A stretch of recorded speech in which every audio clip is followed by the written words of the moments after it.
আসসালামু আলাইকুম। Biochemistry booster ব্যাচের যে ক্লাস, সেখানে আপনাদের সকলকে স্বাগত জানাচ্ছি। আমি ডক্টর আবরার ফায়াজ লাবিব। আমি বর্তমানে ফেসবি রেসিডেন্ট হিসেবে কর্মরত আছি এনআইডিসি পাবনা ডিপার্টমেন্টে। তো যাই হোক, আমাদের তো ডিপ্লোমা যে পরীক্ষাটা সেটা খুবই সন্নিকটে, হয়তো আর কিছুদিনের মধ্যে আপনাদের ডেটটাও হয়তো প্রকাশ হয়ে যাবে। তো বেসিক্যালি বুস্টার ব্যাচের যে ক্লাসটা, এখানে আমরা সাধারণত যেটা করি, আপনাদের খুব সীমিত কিছু টপিক, 500 প্লাস যে হাই এল টপিক যেখান থেকে বারবার প্রশ্ন আসে, সেই টপিকগুলো আমরা ডিসকাস করে থাকি। তো আমাদের আজকে টার্গেটটা থাকবে যে বায়োকেমিস্ট্রির যে হাই এল যে টপিকগুলো আছে সেগুলো নিয়ে একটু ডিসকাস করা। তো সাধারণত যেটা হয় যে বুস্টার ব্যাচ আপনারা যাদের আগে থেকে একটু প্রিপারেশন থাকে কম বেশি, তাদের জন্য এই ক্লাসগুলো একটু বেশি ফ্রুটফুল হয়, কারণ আমরা একদম বেছে বেছে যেগুলো খুবই গুরুত্বপূর্ণ টপিক সেই জায়গাগুলো নিয়ে শুধু আমরা আলোচনা করি আর কি।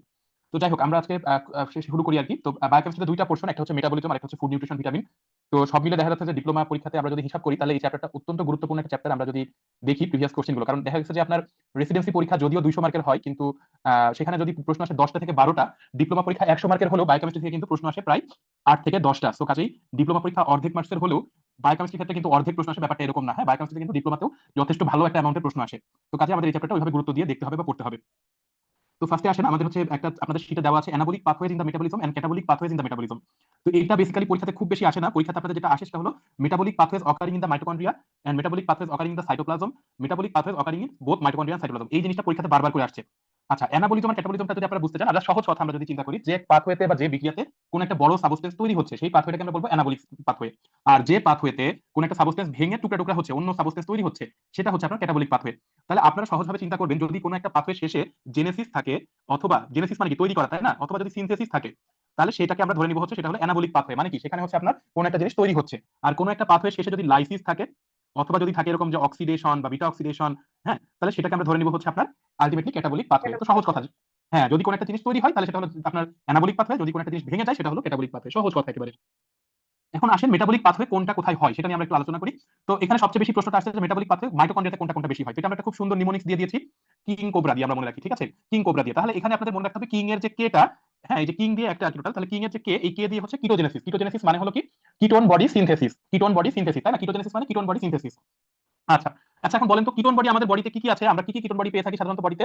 কিটোন বডি হচ্ছে বেসিক্যালি তিনটা, ঠিক আছে, এখানে কিটোন বডি হচ্ছে তিনটা। একটা হচ্ছে অ্যাসিটোন, এটা আমরা পরে যদিও পড়বো, আবার এখন একটু বলে দিই। অ্যাসিটোন, অ্যাসিটো অ্যাসিটেট, আরেকটা হচ্ছে আপনার বিটা হাইড্রক্সি বিউটাইরেট। হ্যাঁ, বিটা হাইড্রক্সি বিউটাইরেট, এই তিনটা কিটোন বডি আমরা সাধারণত আমাদের বডিতে পেয়ে থাকি। এখন পরীক্ষাতে যদি একটু আপনাকে ঘুরিয়ে প্রশ্নটা দেয় এরকম, যে metabolic pathways occurring in mitochondria আর কিটোজেনেসিস না দিয়ে যদি আপনাকে বলে অ্যাসিটো অ্যাসিটেট সিনথেসিস, তাহলে কি আপনি ট্রু দিবেন নাকি ফলস দিবেন বলেন তো। ট্রু দিব। অ্যাসিটো অ্যাসিটেট ট্রু দিবেন, কারণ এটা তো একটা কিটোন বডি, তাই না, কিটোন বডি তৈরি করতেছে। তাহলে আপনাকে এখানে পরীক্ষাতে কিন্তু এরকম ঘুরায় করতে পারে। তাহলে আপনি এটা মাথায় রাখবেন, কিটোন বডি বলতে আমরা তিনটাকেই বুঝি, অ্যাসিটোন, অ্যাসিটো অ্যাসিটেট এবং বিটা হাইড্রোক্সিলেট। সো এগুলো যদি সিনথেসিস দেয় তাহলে আপনাকে অবশ্যই ট্রু দিতে হবে। তারপরে দেখেন আপনার দুইটা জিনিস আছে, দুইটাই হলো আপনার পাইরুভেটের রিঅ্যাকশন। একটা হচ্ছে কার্বক্সিলেশন অফ পাইরুভেট, আরেকটা হচ্ছে অক্সিডেশন অফ পাইরুভেট, সিও দিয়ে, কোবরার যে সিও, একটা হচ্ছে দুইটাই দেখেন পাইরুভেট দিয়ে, একটা হচ্ছে কার্বক্সিলেশন অফ পাইরুভেট, আরেকটা হচ্ছে অক্সিডেশন অফ পাইরুভেট। ঠিক আছে, ও দিয়ে আরেকটা আছে সেটা হলো অক্সিডেটিভ ডিঅ্যামাইনেশন। অক্সিডেটিভ ডিঅ্যামাইনেশন আমরা একটু পরে পড়বো, প্রোটিনের যে রিঅ্যাকশন সেখানে। আচ্ছা, বি দিয়ে এটা হচ্ছে বিটা অক্সিডেশন। বিটা অক্সিডেশন কিসের বিটা অক্সিডেশন বলেন তো। এটা হচ্ছে basically beta oxidation of fatty acid, ঠিক আছে, beta oxidation of fatty acid. ঠিক আছে, beta oxidation of fatty acid. আচ্ছা, এখন পরীক্ষাতে অনেক সময় বিটা অক্সিডেশন না দিয়ে আপনাদের দেয় হচ্ছে অক্সিডেশন অফ ফ্যাটি অ্যাসিড। হ্যাঁ, অনেক সময় বিটা অক্সিডেশন না দিয়ে অক্সিডেশন অফ ফ্যাটি অ্যাসিড দেয়। তাহলেও কিন্তু আপনাদের ভুল করা চলবে না, এটা কিন্তু তখন ট্রুই দিবেন, ঠিক আছে, কারণ অক্সিডেশন অনেক রকম হয়, বিটা অক্সিডেশন, গামা অক্সিডেশন, এরকম অনেকগুলো টাইপ আছে। বাট আপনার এখানে অক্সিডেশন বললেও আপনারা তখন ট্রু দিবেন অবশ্যই, ঠিক আছে। বিটা অক্সিডেশন না দিয়ে যদি অক্সিডেশন অফ ফ্যাটি অ্যাসিড দেয় তাও ট্রু দিতে হবে। আচ্ছা, আর দিয়ে দেখেন আছে হচ্ছে রেসপিরেটরি চেইন। রেসপিরেটরি চেইনের আরেকটা অপোজিট সুন্দর নাম আছে সেটা হলো ইলেকট্রন ট্রান্সপোর্ট চেইন। এখন পরীক্ষাতে যেটা সমস্যা হয়, এই আর দেখে আমরা থাকে তো, আপনার তো মাথায় আছে কিং কোবরাতে আর আছে একটা, ঠিক আছে, কিন্তু পরীক্ষাতে স্যার অপশনে দিবে হচ্ছে রিডাকশন অফ পাইরুভেট। হ্যাঁ, রিডাকশন অফ পাইরুভেট। তখন আপনার মাথায় ঢুকবে কি, যে আমি তো কিং কোবরাতে আর পড়ছিলাম, আবার পাইরুভেটের দুইটা রিঅ্যাকশন ছিল, তাহলে মানে রিডাকশন অফ পাইরুভেট ট্রুই হবে, ঠিক আছে। তখন কিন্তু এরকম মাথার মধ্যে পরীক্ষাতে অনেক চাপ থাকে, আপনার প্রেশার থাকে, তো সব মিলে দেখা যাচ্ছে আপনার তখন এখানে একটু মনে হতে পারে এরকম যে হ্যাঁ, রিডাকশন অফ পাইরুভেট মনে হয় ট্রুই হবে, কিন্তু আপনার খুব ঠান্ডা মাথায় চিন্তা করবেন যে আপনার যেটা পাইরুভেটের যে রিঅ্যাকশন সেটা দুইটাই, একটা হচ্ছে কার্বক্সিলেশন আর একটা হচ্ছে অক্সিডেশন, রিডাকশন কিন্তু এখানে আসবে না, ঠিক আছে। আর দিয়ে কি হয়, আর দিয়ে হচ্ছে রেসপিরেটরি চেইন, নট রিডাকশন, ঠিক আছে। আর রেসপিরেটরি চেইনের আরেকটা নাম হচ্ছে ইলেকট্রন ট্রান্সপোর্ট চেইন। এটা একদম খুব ভালোভাবে এখনই মাথায় ঢুকাই ফেলেন। আর লাস্ট হচ্ছে এ দিয়ে আমরা সাধারণত চিন্তা করি হচ্ছে যে টিসিএস সাইকেলটা, লাস্টে এই যে এ আছে না, টিসিএস সাইকেলের লাস্টে এই এটা আমরা মাথায় রাখবো, টিসিএস সাইকেল। ঠিক আছে, তাহলে তাহলে এটা আশা করা যায় আপনারা সবাই খুব ভালো করে এটা অ্যান্সার করতে পারবেন। এখন আসেন যে metabolic pathways occurring both in mitochondria and cytoplasm, তাহলে এটা হলো আমরা এইচ ইউ জি দিয়ে মনে রাখবো। একটা হচ্ছে এইচ দিয়ে হলো হিম সিনথেসিস, ইউ দিয়ে হচ্ছে ইউরিয়া সাইকেল, আর জি দিয়ে হচ্ছে গ্লুকোনিওজেনেসিস। গ্লুকোনিওজেনেসিস, ঠিক আছে, এই তিনটাই মাথায় রাখবেন শুধু। আচ্ছা, এখন তাহলে এই কয়টা হচ্ছে আপনার শুধু মাইটোকন্ড্রিয়াতে হয়, আর এই দুটো এই তিনটা হচ্ছে আপনার মাইটোকন্ড্রিয়া এবং সাইটোপ্লাজম দুটোতেই হচ্ছে। এই কয়টাই মনে রাখবেন, এটা মনে রাখার আলাদা করে দরকার নাই, কারণ এর বাইরে যা আছে বিক্রিয়া, সব বিক্রিয়া কি হবে, সাইটোপ্লাজমে হবে। তাহলে এটাকে আপনার কষ্ট করে মনে রাখার দরকার আছে, সাইটোপ্লাজমের বিক্রিয়াগুলো কোনো দরকার নাই, আপনি শুধু কিং কোবরা মনে রাখবেন আর এইচ ইউজি মনে রাখবেন। তাহলে কিং কোবরা দিয়ে হচ্ছে শুধু মাইটোকন্ড্রিয়াতে হয়, আর এইচ ইউজি দিয়ে হচ্ছে মাইটোকন্ড্রিয়া সাইটোপ্লাজম দুই জায়গাতেই হবে। আর এর বাইরে যত বিক্রিয়া আছে সব বিক্রিয়া কোথায় হবে, তাহলে সাইটোপ্লাজমে হবে। এখন আমাকে একটা প্রশ্নের উত্তর দেন তো, যে একটা প্রশ্ন করছে যে metabolic pathways occurring in mitochondria, শুধু প্রশ্নটা এরকম করছে, তাহলে কি আপনি ইউরিয়া সাইকেল ট্রু দিবেন নাকি ফলস দিবেন। Metabolic pathways occurring in the mitochondria, তাহলে কি আপনি ইউরিয়া সাইকেল ট্রু দিবেন নাকি ফলস দিবেন? ট্রু দিব। ট্রু দিবেন, ভেরি গুড, কারণ কিন্তু এটা মাইটোকন্ড্রিয়া এবং সাইটোপ্লাজম দুই জায়গাতেই হয়, ঠিক আছে? সো যদি শুধু মাইটোকন্ড্রিয়া বলে তাহলে কিন্তু আপনার এই তিনটাও তখন আপনাকে ট্রু দিতে হবে, ঠিক আছে? কিন্তু যদি পরীক্ষাতে প্রশ্নটা এইভাবে করতো যে metabolic pathways occurring only in the mitochondria, তখন কিন্তু শুধু এই কিং কোবরার যে কয়টা আছে সেই কয়টাই অ্যান্সার হবে, তখন কিন্তু আর এই তিনটা আসবে না, ঠিক আছে? তাহলে এটা একটু আপনারা মাথায় রাখবেন। আচ্ছা, এবার আসেন বায়ো এনার্জেটিক্স এর এই প্রশ্নটা একটু দেখি। বায়ো এনার্জেটিক্স এর মধ্যে আমরা সাধারণত বলি হাই এনার্জি ফসফেট কম্পাউন্ড আর লো এনার্জি ফসফেট কম্পাউন্ড। জিনিসটা কি আসলে? হাই এনার্জি ফসফেট কম্পাউন্ড বলতে আমরা বুঝি যে যে সকল সাবস্টেন্সকে ভাঙতে বা তৈরি করতে আলটিমেটলি 6 কিলো ক্যালোরি পার মোলের বেশি শক্তি প্রয়োজন হয়, সেটাকে আমরা বলবো হচ্ছে হাই এনার্জি ফসফেট কম্পাউন্ড। আর লো এনার্জি ফসফেট কম্পাউন্ড বলতে আমরা বুঝবো যে এদেরকে ভাঙতে বা গড়তে আলটিমেটলি হচ্ছে 6 কিলো ক্যালোরি পার মোলের তুলনায় কম শক্তি খরচ হবে লো এনার্জি ফসফেট কম্পাউন্ড বলতে। তো যাই হোক, পরীক্ষাতে আপনার সংজ্ঞা বা কি জিনিস আসলে এটা আসবে না, আপনার পরীক্ষাতে আসবে কোনটা হাই এনার্জি ফসফেট কম্পাউন্ড আর কোনটা লো এনার্জি ফসফেট কম্পাউন্ড, এইটাই আসবে পরীক্ষাতে। তাহলে এখানে আপনাদের খুব সহজভাবে বলি, এএমপি মানে কি বলেন তো? এএমপি মানে হচ্ছে অ্যাডেনোসিন মনোফসফেট না? মনোফসফেট, মনো মানে কি? একটা ফসফেট আছে, তার মানে সবচেয়ে ছোট একক, তাই না? তাহলে বুঝতেই পারছেন এটা যেহেতু ছোট একটা জিনিস, মনো মানে ছোট একটা জিনিস, তাই না? একটা মাত্র ফসফেট, তাহলে এটাকে তৈরি করতে বা ভাঙতে আপনার কম শক্তি লাগবে স্বাভাবিকভাবে, ছোট যেহেতু একটা জিনিস। আবার জিএমপি মানে কি? গুয়ানোসিন মনোফসফেট না? এটা তো ছোট একটা জিনিস, মনোফসফেট। তাহলে এই মনোফসফেট গুলো হচ্ছে আপনার মনে রাখবেন লো এনার্জি ফসফেট কম্পাউন্ড, কারণ এটাকে ভাঙতে আমার কম শক্তি লাগবে বা এটাকে তৈরি করতে আমার কম শক্তি খরচ হবে। সো আলটিমেটলি মনোফসফেট বলতে আপনারা বুঝতেছেন ছোট জিনিস, তাহলে এটা হলো লো এনার্জি ফসফেট কম্পাউন্ড। আর সাথে আরেকটা জিনিস খেয়াল রাখবেন যে কোনো কিছুর পরে যদি 1, 3 অথবা 6 ফসফেট থাকে তাহলে সেটা হচ্ছে লো এনার্জি ফসফেট কম্পাউন্ড। এখানে গ্লুকোজ আছে, ধরেন গ্লুকোজ না দিয়ে আমি যদি অপশনে দিয়ে দিই যে হেক্সোজ 1 ফসফেট বা হেক্সোজ 6 ফসফেট বা ফ্রুক্টোজ 6 ফসফেট, তাও কিন্তু আপনার আলটিমেটলি এটা লো এনার্জি ফসফেট কম্পাউন্ড হবে। তাহলে আমরা সহজভাবে মনে রাখবো যে মনোফসফেট মানে হলো আপনার লো এনার্জি ফসফেট কম্পাউন্ড, আর কোনো কিছুর পরে যদি 1, 3, 6 ফসফেট থাকে তাহলে সেটা হলো লো এনার্জি ফসফেট কম্পাউন্ড। আর বাকি যা থাকবে সব হলো হাই এনার্জি ফসফেট কম্পাউন্ড। এটা আলাদা করে পড়ার খুব একটা দরকার নাই, তবে কয়েকটা জিনিস একটু এখানে খেয়াল করেন। দেখেন এখানে মনোফসফেট মানে হলো লো এনার্জি, তাহলে কি হবে? ডাই বা ট্রাইফসফেট, দেখেন adenosine diphosphate, adenosine triphosphate, guanosine diphosphate, guanosine triphosphate, এগুলো কিন্তু সবই হলো হাই এনার্জি ফসফেট কম্পাউন্ড, এগুলো সবই কিন্তু হাই এনার্জি ফসফেট কম্পাউন্ড। আবার এখন একটা জিনিস খেয়াল করবে যে সাইক্লিক এমপি, সাইক্লিক এমপি মানে কি? অনেকগুলো এমপি এখানে এরকম সাইক্লিক আকারে আছে, তার মানে কি এখানে একটা ফসফেট হলো নাকি অনেকগুলো ফসফেট হয়ে গেল বলেন তো? অনেকগুলো ফসফেট হয়ে গেল না? সাইক্লিক মানে কি অনেকগুলো ফসফেট একসাথে এখানে এরকম সাইকেল আকারে আছে, তাহলে আলটিমেটলি এখানে কিন্তু জিনিসটা বড় হয়ে গেল, তার মানে এটাকে ভাঙতেও কিন্তু বেশি শক্তি খরচ হয়। তাহলে শুধু এএমপি বা জিএমপি হলো আলটিমেটলি আপনার লো এনার্জি ফসফেট কম্পাউন্ড, কিন্তু যখন এটা সাইক্লিক এএমপি বলবে তখন কিন্তু সেটা হয়ে যাবে হলো হাই এনার্জি ফসফেট কম্পাউন্ড, ঠিক আছে? তাহলে এটা আমাদের খুব একটা পড়ার দরকার নেই, আমরা পড়বো লো এনার্জিটা ভালো করে পড়বো, আর এর বাইরে যা থাকবে সবই হলো হাই এনার্জি হবে, এটা মাথায় রাখবেন। তাহলে লো এনার্জির মধ্যে আমাদের যেটা বললাম মনোফসফেট থাকবে, আর সাথে থাকবে হচ্ছে 1, 3, 6 ফসফেট। ওকে, এবার আসেন গ্লাইকোলাইসিস আমরা একটু পড়ে ফেলি। গ্লাইকোলাইসিসটা খুবই সিম্পল একটা জিনিস, আমাদের এখান থেকে কিছু জায়গায় প্রশ্ন আসতে পারে, সেটা আমি আপনাদের বলে দিচ্ছি। আচ্ছা, প্রথম কথা, আমরা যখন এরকম করে একটা রিঅ্যাকশন করি সাধারণত আমাদের যে জায়গাগুলোতে বেশি গুরুত্ব দিতে হয় সেটা হলো আমাদের এটার সাবস্ট্রেটটা কি, মানে কি কি বিক্রিয়া করতেছে, প্রোডাক্টটা কি, মানে কি কি তৈরি হচ্ছে, এবং আলটিমেটলি আমাদের এই যে সবচেয়ে গুরুত্বপূর্ণ হচ্ছে রেট লিমিটিং এনজাইম, যেটা আমাদের সেটা একটা লাগে, এবং এর সাথে কতটা এটিপি তৈরি হচ্ছে বা হচ্ছে না সেটা একটা গুরুত্বপূর্ণ জিনিস এখান থেকে লাগে। আর হরমোনাল রেগুলেশনটা আমরা লাগে, বাট এটা আমি আপনাদের পরে বলে দিব, অসুবিধা নেই, হরমোনাল রেগুলেশনটা একসাথে বলে দিব, আপনাদের জন্য সহজ হবে। তাহলে আমরা আসেন গ্লাইকোলাইসিসের ক্ষেত্রে, নাম শুনেই বোঝা যাচ্ছে যে গ্লাইকোলাইসিস মানে কি গ্লুকোজটা এখানে লাইসিস হচ্ছে, লাইসিস হওয়া মানে কি ভেঙে যাওয়া। তাহলে যেহেতু গ্লুকোজটা ভেঙে যাচ্ছে তাহলে আমার সাবস্ট্রেট কি হবে? তাহলে কার উপর কাজ করছে? বিক্রিয়াটা কার উপর হচ্ছে? গ্লুকোজের উপর হচ্ছে, তাহলে এখানে সাবস্ট্রেট হচ্ছে কিন্তু গ্লুকোজ। ওকে, এটা আমাদের মাথায় রাখতে হবে। আর গ্লাইকোলাইসিসের প্রোডাক্ট কি? পাইরুভেট, আর এটা হচ্ছে ল্যাকটেট। এখন এই পাইরুভেটটা সাধারণত আমরা চিন্তা করি অ্যারোবিক স্টেটে, মানে এনাফ অক্সিজেন যখন থাকে তখন সাধারণত প্রোডাক্ট হিসেবে পাইরুভেটটা আমরা পাই। অন্যদিকে যখন আপনার অ্যানারোবিক স্টেট হয়, অর্থাৎ যখন আপনার অক্সিজেন কম থাকে, তখন আমরা সাধারণত ল্যাকটেট পাই প্রোডাক্ট হিসেবে, ঠিক আছে? তাহলে আমরা এখানে প্রথমত চিন্তা করব সাবস্ট্রেট কি আর এটা হচ্ছে প্রোডাক্ট কি। প্রোডাক্ট হলো আমরা তাহলে দুইটা প্রোডাক্ট পেয়ে গেলাম, একটা একটা হচ্ছে অ্যারোবিক স্টেটে হলো পাইরুভেট, আর অ্যানারোবিক স্টেটে হচ্ছে ল্যাকটেট। ওকে, এই দুটো জিনিস আমরা খেয়াল করলাম। এখন আসেন কম্পার্টমেন্টের ব্যাপারটা। কম্পার্টমেন্টের কথা চিন্তা করেন তো, আমরা হচ্ছে যে কিং কোবরা আর এইচইউজি পড়েছিলাম, তখন তার মধ্যে কি আমরা গ্লাইকোলাইসিস পেয়েছিলাম বলেন তো? আমরা যে এইচইউজি পড়লাম আর হচ্ছে কিং কোবরা পড়লাম, ওর মধ্যে কিন্তু গ্লাইকোলাইসিস নাই, তাহলে এটা কোথায় হবে? কম্পার্টমেন্টে কি হবে? এটা তাহলে কোথায় হবে? সাইটোপ্লাজমে হবে, তাই না? তাহলে এটা আমাদের এমনিতেই মনে থাকবে। আচ্ছা, এখন দেখেন এটা লাইসিস আছে, তাহলে এটা একটা ক্যাটাবলিক পাথওয়ে, এটা আপনাদের পড়া লাগতেছে না। যে জায়গাটা লাগবে সেটা হলো রেট লিমিটিং এনজাইমটা আপনাদের একটু পড়তে হবে। রেট লিমিটিং এনজাইমের নামটা হলো এখানে একটু মনে রাখতে হবে, সেটা হলো ফসফোফ্রুক্টোকাইনেজ। এই রেট লিমিটিং এনজাইমের নাম হলো ফসফোফ্রুক্টোকাইনেজ, এটা মাথায় রাখতে হবে। হ্যাঁ, ফসফোফ্রুক্টোকাইনেজ, এটা আপনাদের পরীক্ষাতে আসে, আরো স্পেসিফিক করে বললে ফসফোফ্রুক্টোকাইনেজ 1, হ্যাঁ পাশে 1 যদি থাকে সেটাও আপনার ট্রু হবে, ঠিক আছে? ফসফোফ্রুক্টোকাইনেজ 1 হচ্ছে মোর স্পেসিফিক। আচ্ছা, এখন কয়টা এটিপি সাধারণত এখানে প্রোডাকশন হয়? প্রোডাকশন হয় হলো আমরা সাধারণত যেটা জানি যে অ্যারোবিক স্টেট যদি হয় তাহলে সাধারণত আমাদের 8টা পাইরুভেট তৈরি হয়, আর অ্যানারোবিক স্টেট যদি হয় তাহলে সাধারণত আমাদের 2টা এটিপি এখানে তৈরি হয়। তাহলে অ্যারোবিক স্টেটে 8টা, অ্যানারোবিক স্টেটে হয় হচ্ছে 2টা, ঠিক আছে? আচ্ছা, রেগুলেশনটা আমরা পরে জানবো, একটু পরে খেয়াল করবে, এটা আমরা চিন্তার কোনো কারণ নাই। এখন আসলে রেগুলেটরি এনজাইম। এখন রেগুলেটরি এনজাইম আর রেট লিমিটিং এনজাইমের মধ্যে পার্থক্য কি আসলে কেউ কি বলতে পারবেন? আচ্ছা, আমি বলি রেট লিমিটিং এনজাইমটা হচ্ছে কি, যে যে এনজাইমটা না থাকলে ওই বিক্রিয়া একেবারে বন্ধ হয়ে যাবে, ওই বিক্রিয়া চলবে না, সেটা হলো রেট লিমিটিং এনজাইম। তাহলে এই ক্ষেত্রে ফসফোফ্রুক্টোকাইনেজটা হচ্ছে রেট লিমিটিং এনজাইম। আর রেগুলেটরি এনজাইম হচ্ছে যে আসলে এটাও কাইন্ড অফ রেট লিমিটিং এনজাইমের মতো, বাট এই এনজাইমটা আপনার না থাকলে একেবারে যে বিক্রিয়া বন্ধ হয়ে যাবে ব্যাপারটা এরকম না, কিন্তু এই বিক্রিয়াটাকে এটা রেগুলেট করে। রেগুলেট করে মানে আমাদের যেমন ফ্যানের রেগুলেটর আছে না, ফ্যানের রেগুলেটর কি হয়? ধরেন আমরা ডানে ঘুরালে আপনার ফ্যানটা জোরে ঘুরে, বামে ঘুরালে ফ্যানটা আস্তে ঘুরে। তো ঠিক এরকম এই রেগুলেটরি এনজাইমগুলো যদি বেশি থাকে তাহলে আমাদের বিক্রিয়াটা দ্রুত হয়, আর এই রেগুলেটরি এনজাইমগুলো যদি কম থাকে তাহলে বিক্রিয়াটা একটু আস্তে হয়। মেইনলি ডিফারেন্সটা হচ্ছে এটা। তাহলে এখানে রেট লিমিটিং এনজাইম হচ্ছে ফসফোফ্রুক্টোকাইনেজ 1, আর রেগুলেটরি এনজাইমগুলোর নাম কিভাবে মনে রাখবেন আমি একটু আপনাদের জন্য সহজ করে দিই। সেটা হলো এখানে দেখেন গ্লুকোজ যেটা, এটা হেক্সোজ না, গ্লুকোজ মানে 6টা কার্বন আছে না। আপনারা মনে রাখতে পারেন যে ব্রাজিল হচ্ছে 5টা বিশ্বকাপ জিতছে, তাহলে হচ্ছে আপনার 5টা বিশ্বকাপের পরে এখন 6 নম্বর বিশ্বকাপের জন্য তারা হচ্ছে চেষ্টা করছে, তাহলে ওই জন্য ব্রাজিলের যে মিশন সেটাকে আমরা বলি হচ্ছে মিশন হেক্সা, তাই না? তাহলে গ্লুকোজ যেহেতু 6 কার্বন বিশিষ্ট, তাহলে এটা হচ্ছে একটা হেক্সোজ। তাহলে আপনার মাথায় রাখতে হবে যে এই এই হেক্সোজ হচ্ছে একটা সাবস্ট্রেট এখানে, বা গ্লুকোজ হচ্ছে একটা সাবস্ট্রেট। তাহলে সেই সাবস্ট্রেটের নামে শেষে একটা কাইনেজ লাগাই দেন তো।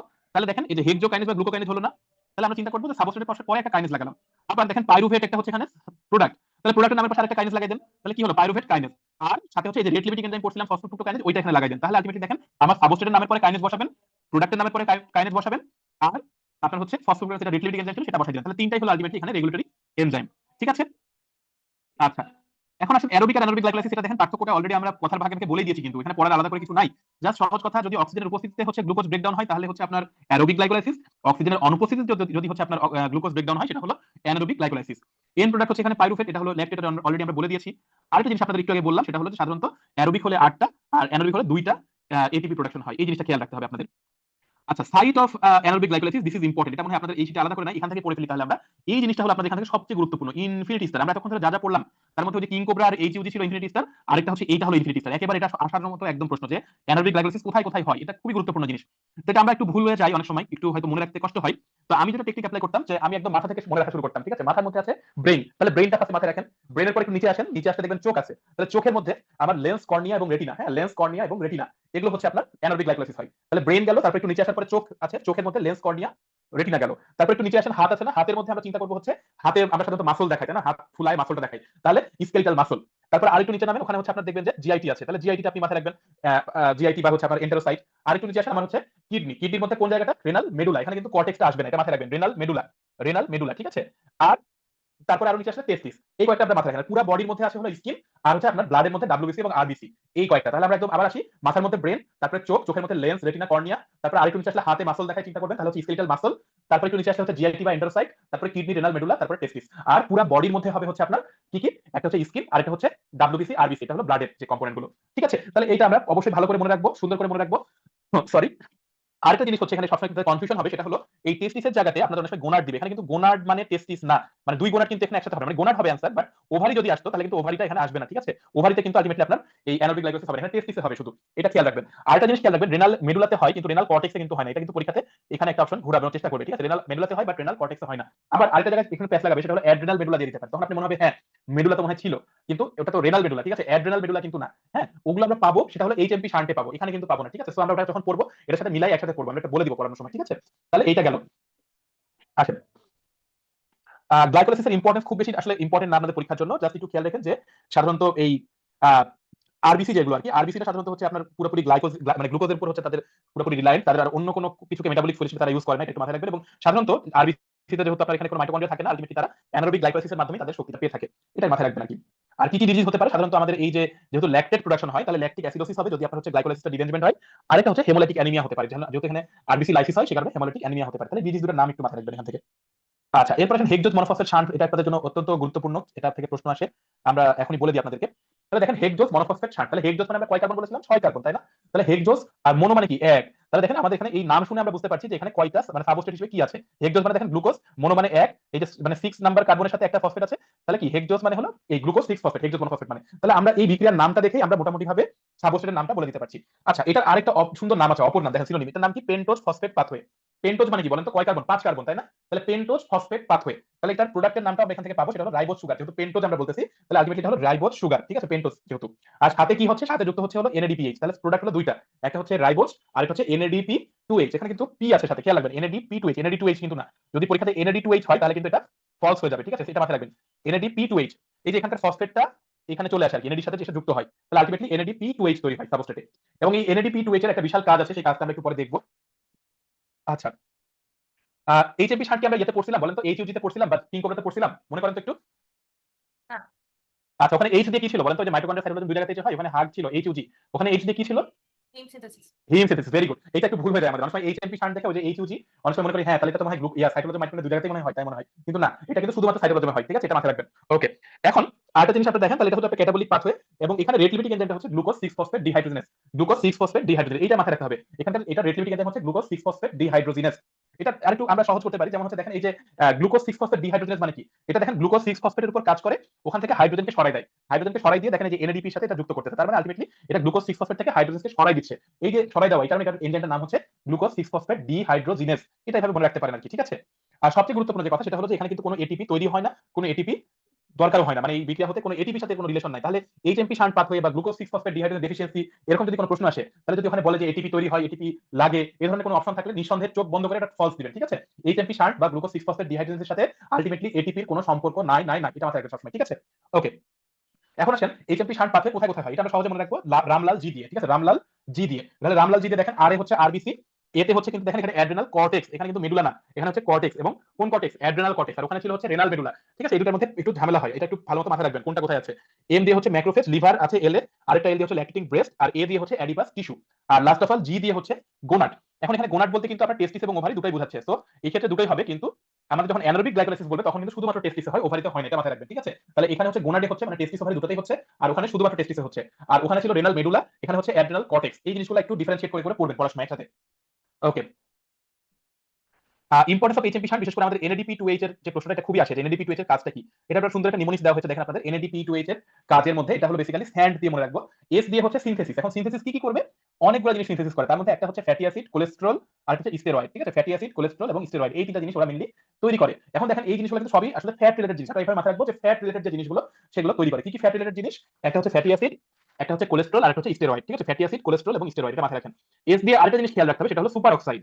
এই সুপার অক্সাইড তৈরি করে এবং ফ্রি রেডিক্যাল তৈরি করার যে কাজটা, সেটা কিন্তু আলটিমেটলি এনএডিপি2এইচ করে। এবং এই সুপার অক্সাইডের কাজ কি? এই সুপার অক্সাইডগুলো আলটিমেটলি ফ্রি রেডিক্যাল হিসেবে কাজ করে ব্যাকটেরিয়াকে কিল করতে হেল্প করে, অর্থাৎ এটা একটা একটা ফ্যাগোসাইটিক একটা ফাংশন আছে, এটা একটা ফ্যাগোসাইটিক ফাংশন আছে, এটা আমরা মাথায় রাখবো।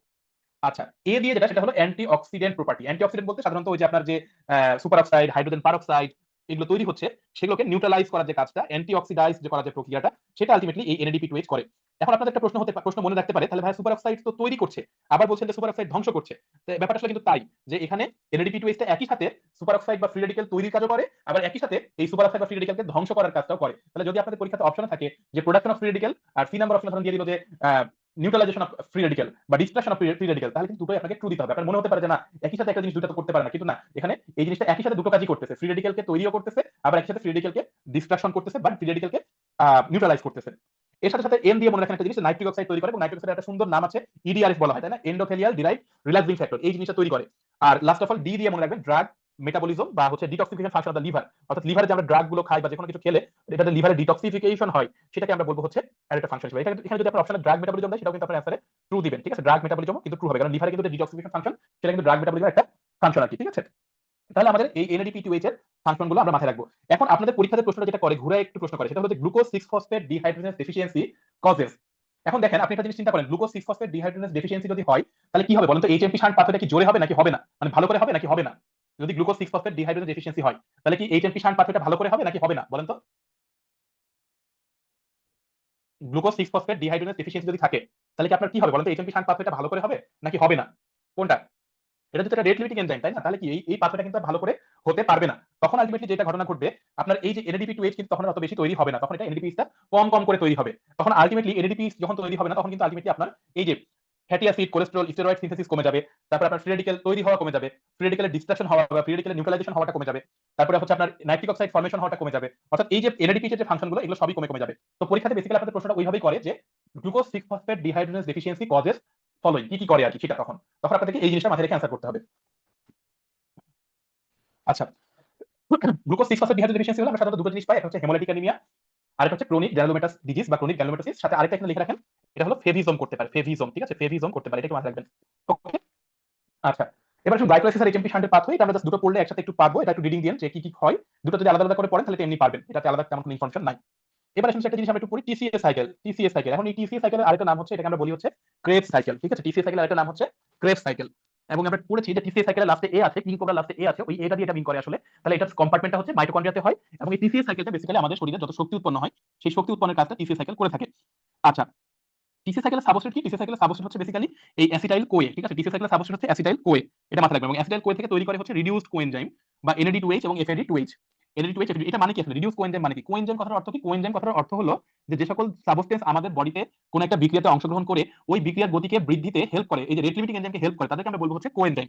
তাহলে যারা এনজাইমকে হেল্প করে তারা হলো কোএনজাইম। তো সাধারণত দেখা গেছে আমাদের শরীরে যে সকল বিক্রিয়া ঘটে ওই সকল বিক্রিয়াতে কোএনজাইম হিসেবে কাজ করে হচ্ছে ভিটামিন গুলো, ঠিক আছে? আরো স্পেসিফিক ভাবে বলতে গেলে ভিটামিন বি কমপ্লেক্স এবং ভিটামিন সি, এরা হলো বেসিক্যালি আমাদের শরীরে এই যে সকল বিক্রিয়া আলটিমেটলি হয় সে সকল বিক্রিয়াতে কোএনজাইম হিসেবে কাজ করে। এখন এই ভিটামিন বি এর মধ্যে আপনারা পাবেন হচ্ছে এনএডি এবং হচ্ছে এফএডি। এরা আসলে কিছুই না, এনএডি হচ্ছে নিয়াসিনের একটা অ্যাক্টিভ ফর্ম, মানে হচ্ছে নিকোটিনামাইড অ্যাডেনিন ডাইনিউক্লিওটাইড, আর এফএডি হচ্ছে আপনার ফ্লাভিনের, যেটা রিবোফ্লাভিন যেটা আর কি, সেই রিবোফ্লাভিনের একটা active form, flavin adenine dinucleotide. তাহলে এটা হলো ভিটামিন বি3 এর অ্যাক্টিভ ফর্ম, আর এটা হলো ভিটামিন বি2 এর অ্যাক্টিভ ফর্ম। তাহলে এটা হলো বি3, এটা হলো বি2। তাহলে আলটিমেটলি এই যে এফএডি এবং এনএডি এরা হলো একটা কোএনজাইম, আর ওটার সাথে হাইড্রোজেন আয়ন যুক্ত হয়েছে। এখন আমরা জানি যে এইচএসসি তে যখন আমরা ছিলাম বা 11-12 ক্লাসে ছিলাম তখন আমরা পড়েছিলাম যে যখন কোন একটা সাবস্টেন্সের সাথে হাইড্রোজেন আয়ন যুক্ত হয় তখন ওটা বলি আমরা যে বিজারিত হয়েছে, আর যখন কোন একটা সাবস্টেন্সের সাথে অক্সিজেন যুক্ত হয় তখন আমরা বলি যে সে জারিত হয়েছে। তো ধরেন আমি হচ্ছে লাবিব, এখন আমি যদি হাইড্রোজেন যুক্ত হই, হাইড্রোজেনের সাথে যুক্ত হই, তাহলে আমি আমার নাম হয়ে যাবে কি বিজারিত লাবিব, মানে আমি হচ্ছে ইংরেজিতে বলে রিডিউস লাবিব। তাহলে এখানে দেখেন ব্যাপারটা তাই হয়েছে, এনএডি হচ্ছে একটা কোএনজাইম, এফএডি একটা কোএনজাইম, ওর সাথে হাইড্রোজেন যুক্ত হয়েছে, তাহলে আমরা এটাকে কি বলবো? এটাকে আমরা বলবো রিডিউসড কোএনজাইম। ওকে, খুব সিম্পল হিসাব। ওকে, তারপর এটাকে আমরা অলরেডি মাইটোকন্ড্রিয়াতে হয়তো জেনেছি। আর এটা নেচারটা একটু খেয়াল রাখবেন, এখানে দুটো বিষয় ঘটে আসলে। এক হচ্ছে এখানে কিছু জিনিস এটা ভাঙে, এটা ঠিক আছে অ্যাসিডাল কোটে ভাঙতেছে, পাশাপাশি আবার এখানে কিন্তু নতুন করে কিছু জিনিস তৈরি হচ্ছে, একই সাথে ভাঙা করা দুটোই হচ্ছে। এই কারণে এখানে আমরা এটাকে অ্যাম্ফিবোলিক পাথওয়ে বলি, এটা কিন্তু অ্যানাবলিকও না ক্যাটাবলিকও না, এটা হলো অ্যাম্ফিবোলিক, এটা একটু আলাদা করে মাথায় রাখতে হবে। আচ্ছা, রেট লিমিটিং এনজাইমটার নাম এখানে একটু মনে রাখতে হবে যে আপনার এই ক্রেবস সাইকেলের রেট লিমিটিং এনজাইমটা আমরা মনে রাখবো হচ্ছে ACI দিয়ে। এ দিয়ে হচ্ছে আলফা কিটোগ্লুটারেট, সি দিয়ে হচ্ছে সাইট্রেট সিনথেস, আর আই দিয়ে হচ্ছে আইসোসাইট্রেট ডিহাইড্রোজেনেজ। এই তিনটা নাম আলাদা করে মনে রাখতে হবে অবশ্যই। একটা হচ্ছে আলফা কিটোগ্লুটারেট, আরেকটা হচ্ছে সাইট্রেট সিনথেস, আরেকটা হচ্ছে আইসোসাইট্রেট ডিহাইড্রোজেনেজ। ওকে, তাহলে এই তিনটা নাম আমাদেরকে অবশ্যই মনে রাখতে হবে। আচ্ছা, এখন একটা সবচেয়ে গুরুত্বপূর্ণ একটা জায়গা হচ্ছে এই যে কোএনজাইম কোনটা কোনটা লাগে, সেটা একটা পরীক্ষাতে আসে, সেটা আপনাদেরকে অবশ্যই মাথায় রাখতে হবে।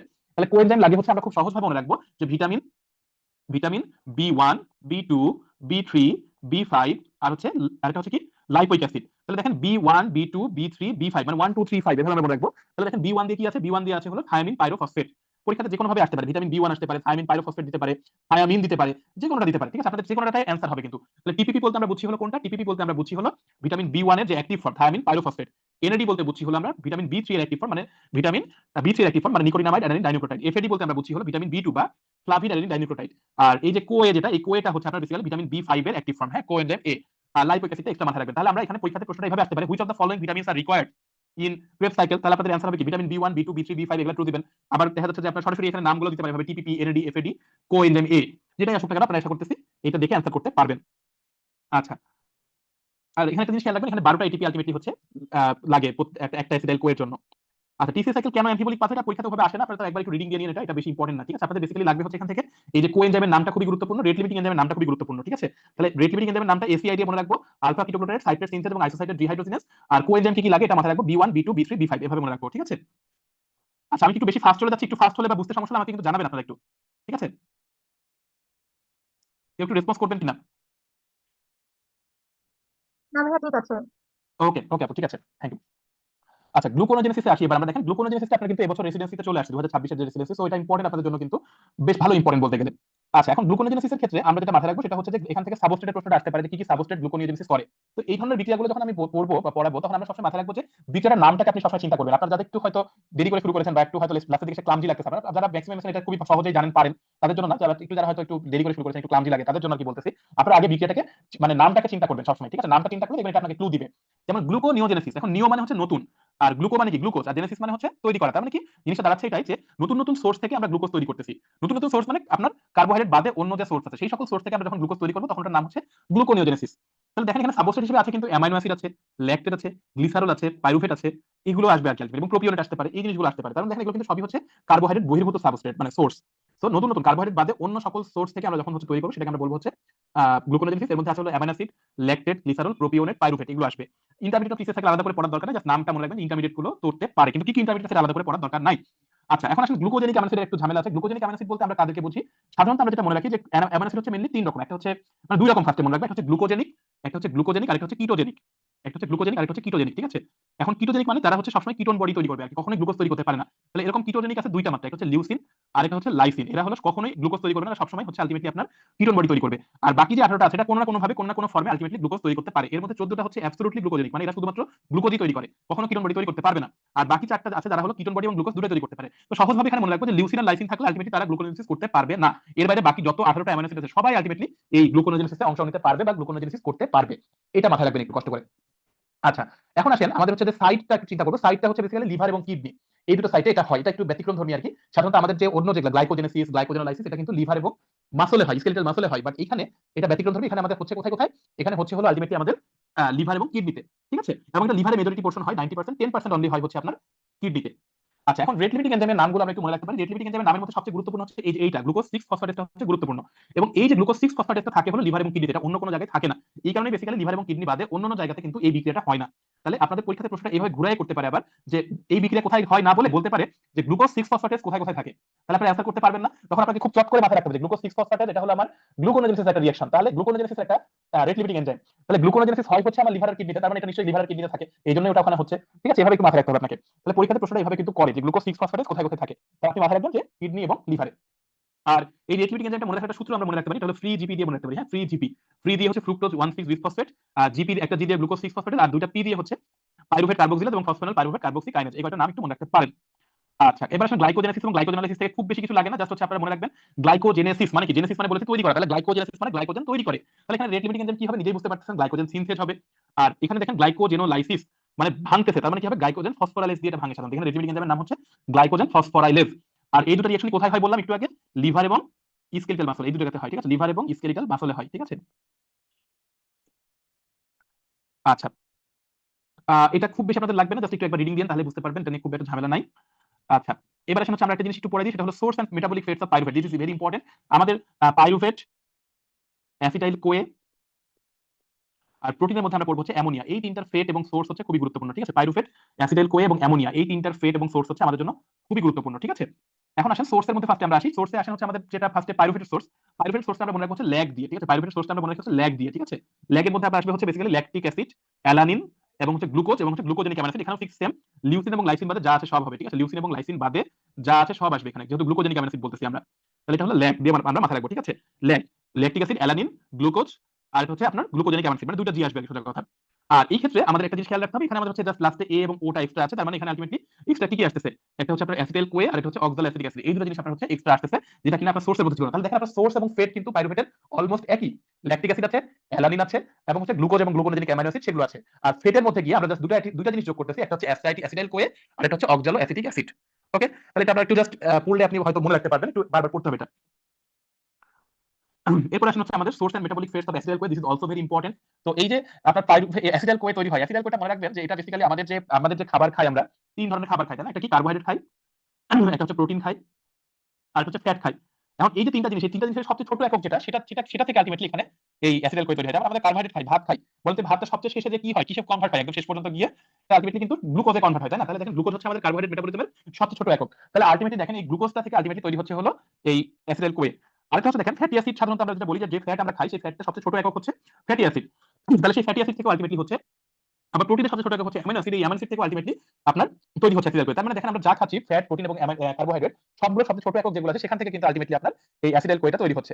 আর এটা হচ্ছে কিটোন বডি এবং ইথানল, এই দুটো একটু মাথায় রাখবেন যে কিটোন বডি এবং ইথানল থেকেও কিন্তু অ্যাসিটাইল কোয়ে তৈরি হতে পারে। ঠিক আছে, আর অ্যাসিটাইল কোয়ের ফেটটা আমাদেরকে একটু খেয়াল রাখতে হবে। অ্যাসিটাইল কোয়ের ফেট হচ্ছে আমাদেরকে মনে রাখতে হবে যে এটা বেসিক্যালি আমরা অ্যাট কেএফসি দিয়ে মনে রাখি। সাধারণত অ্যাট কেএফসি দিয়ে আমরা কি পাচ্ছি, এটা হলো অ্যাসিটাইল কোলিন তৈরি করতে পারে। এই যে এটা দিয়ে এ দিয়ে হচ্ছে অ্যাসিটাইল কোলিন তৈরি করতে পারে, টি দিয়ে হচ্ছে টিসিএস সাইকেল এটা অংশগ্রহণ করে। তারপর হচ্ছে আপনার এটা কিটোন বডি ফর্মেশন করে, কে দিয়ে কিটোন বডি ফর্মেশন করে বা কিটোন বডি সিনথেসিস করে। বিশেষ করে এটা স্টারভেশনে যখন থাকে তখন হলো কিটোন বডি সিনথেসিস করে। আর যখন ওয়েল ফেড স্টেটে থাকে তখন সাধারণত আমরা ফ্যাটি অ্যাসিড সিনথেসিস করি। আর লাস্টে সি দিয়ে হচ্ছে কোলেস্টেরল। তাহলে এট কিএফসি দিয়ে আমরা মনে রাখবো। তাহলে এ দিয়ে হচ্ছে অ্যাসিটাইল কোলিন তৈরি করে, তারপরে টি দিয়ে হচ্ছে টিসিএস সাইকেলে এটা অক্সিডেশন হয়, আর কে দিয়ে হলো কিটোন বডি তৈরি করে, এফ দিয়ে ফ্যাটি অ্যাসিড এবং হচ্ছে ওয়েল ফেড কোলেস্টেরল তৈরি করে। এখন যেটা ঝামেলা হয় পরীক্ষাতে আপনাদের যেটা করে, সেটা দেয় হচ্ছে synthesis of ketone body in welfare state, এখানে দিয়ে দেয়। আর এখানে দিয়ে দেয় হচ্ছে আপনার স্টারভেশন। তাহলে কি দুটো উল্টা দিল মানে ফলস হয়ে যাবে তখন কিন্তু। ঠিক আছে, সো পরীক্ষাটা আপনারা চিন্তা করবেন অবশ্যই ভালো করে, যে যখন স্টারভেশন থাকবে তখন কিটোন বডি তৈরি হবে, আর যখন ওয়েলফেয়ার স্টেটে থাকবে তখন ফ্যাটি অ্যাসিড সরি তৈরি করবে। আচ্ছা, এখন আপনাদের একটা জিনিস একটু আপনাদের বলে দিই, যেটা আমি বারবার করে ছেড়ে আসছিলাম, সেটা হলো যে আপনার হরমোনাল রেগুলেশনটা আমি আসলে একসাথে বলতে চাচ্ছিলাম, এই কারণে আপনাদের এতক্ষণ ছেড়ে আসছি। ওটা আপনাদের শীটে আসলে ওইভাবে করে গোছানো নাই আর কি। হ্যাঁ, আমি একটু জাস্ট আপনাদের গুছাই দিই জিনিসটা, তাহলে আপনাদের একটু সুবিধা হবে আর কি। আচ্ছা, আপনারা মাথায় রাখবেন, আপনারা সবসময় মাথায় রাখবেন, একটা জায়গায় একটু লিখে রাখেন পাশে ছোট করে, তাহলে আপনাদের জন্য সুবিধা হবে। হ্যাঁ,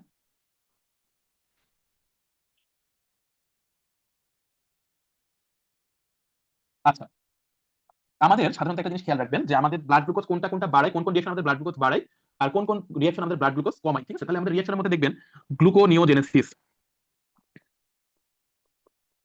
আর এটা হচ্ছে আপনার গ্লাইকোজেনোলাইসিস, হুম।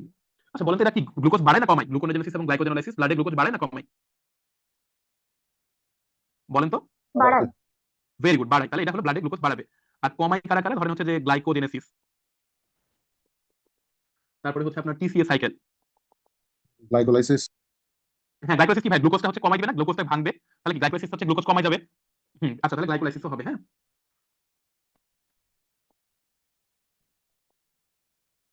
এটা হলো গ্লুকোজটাকে কমাই, ঠিক আছে। আচ্ছা এখন আসেন যে আমাদের বডির কোন কোন হরমোন সাধারণত গ্লুকোজ লেভেল বাড়ায়। এটা হচ্ছে গ্লুকাগন, তারপর হচ্ছে গ্রোথ হরমোন, তারপর হচ্ছে কর্টিসল বা যেটা আমাদের কর্টিকোস্টেরয়েড হরমোন, ঠিক আছে। আর এটা হচ্ছে আমাদের ক্যাটেকোলামাইন হরমোন, যেগুলো স্ট্রেস হরমোন, যেগুলো সেগুলো হচ্ছে সাধারণত আমাদের গ্লুকোজ লেভেলটা বাড়ায়। আর গ্লুকোজ লেভেল কমায় কোন হরমোন বলেন তো? ইনসুলিন।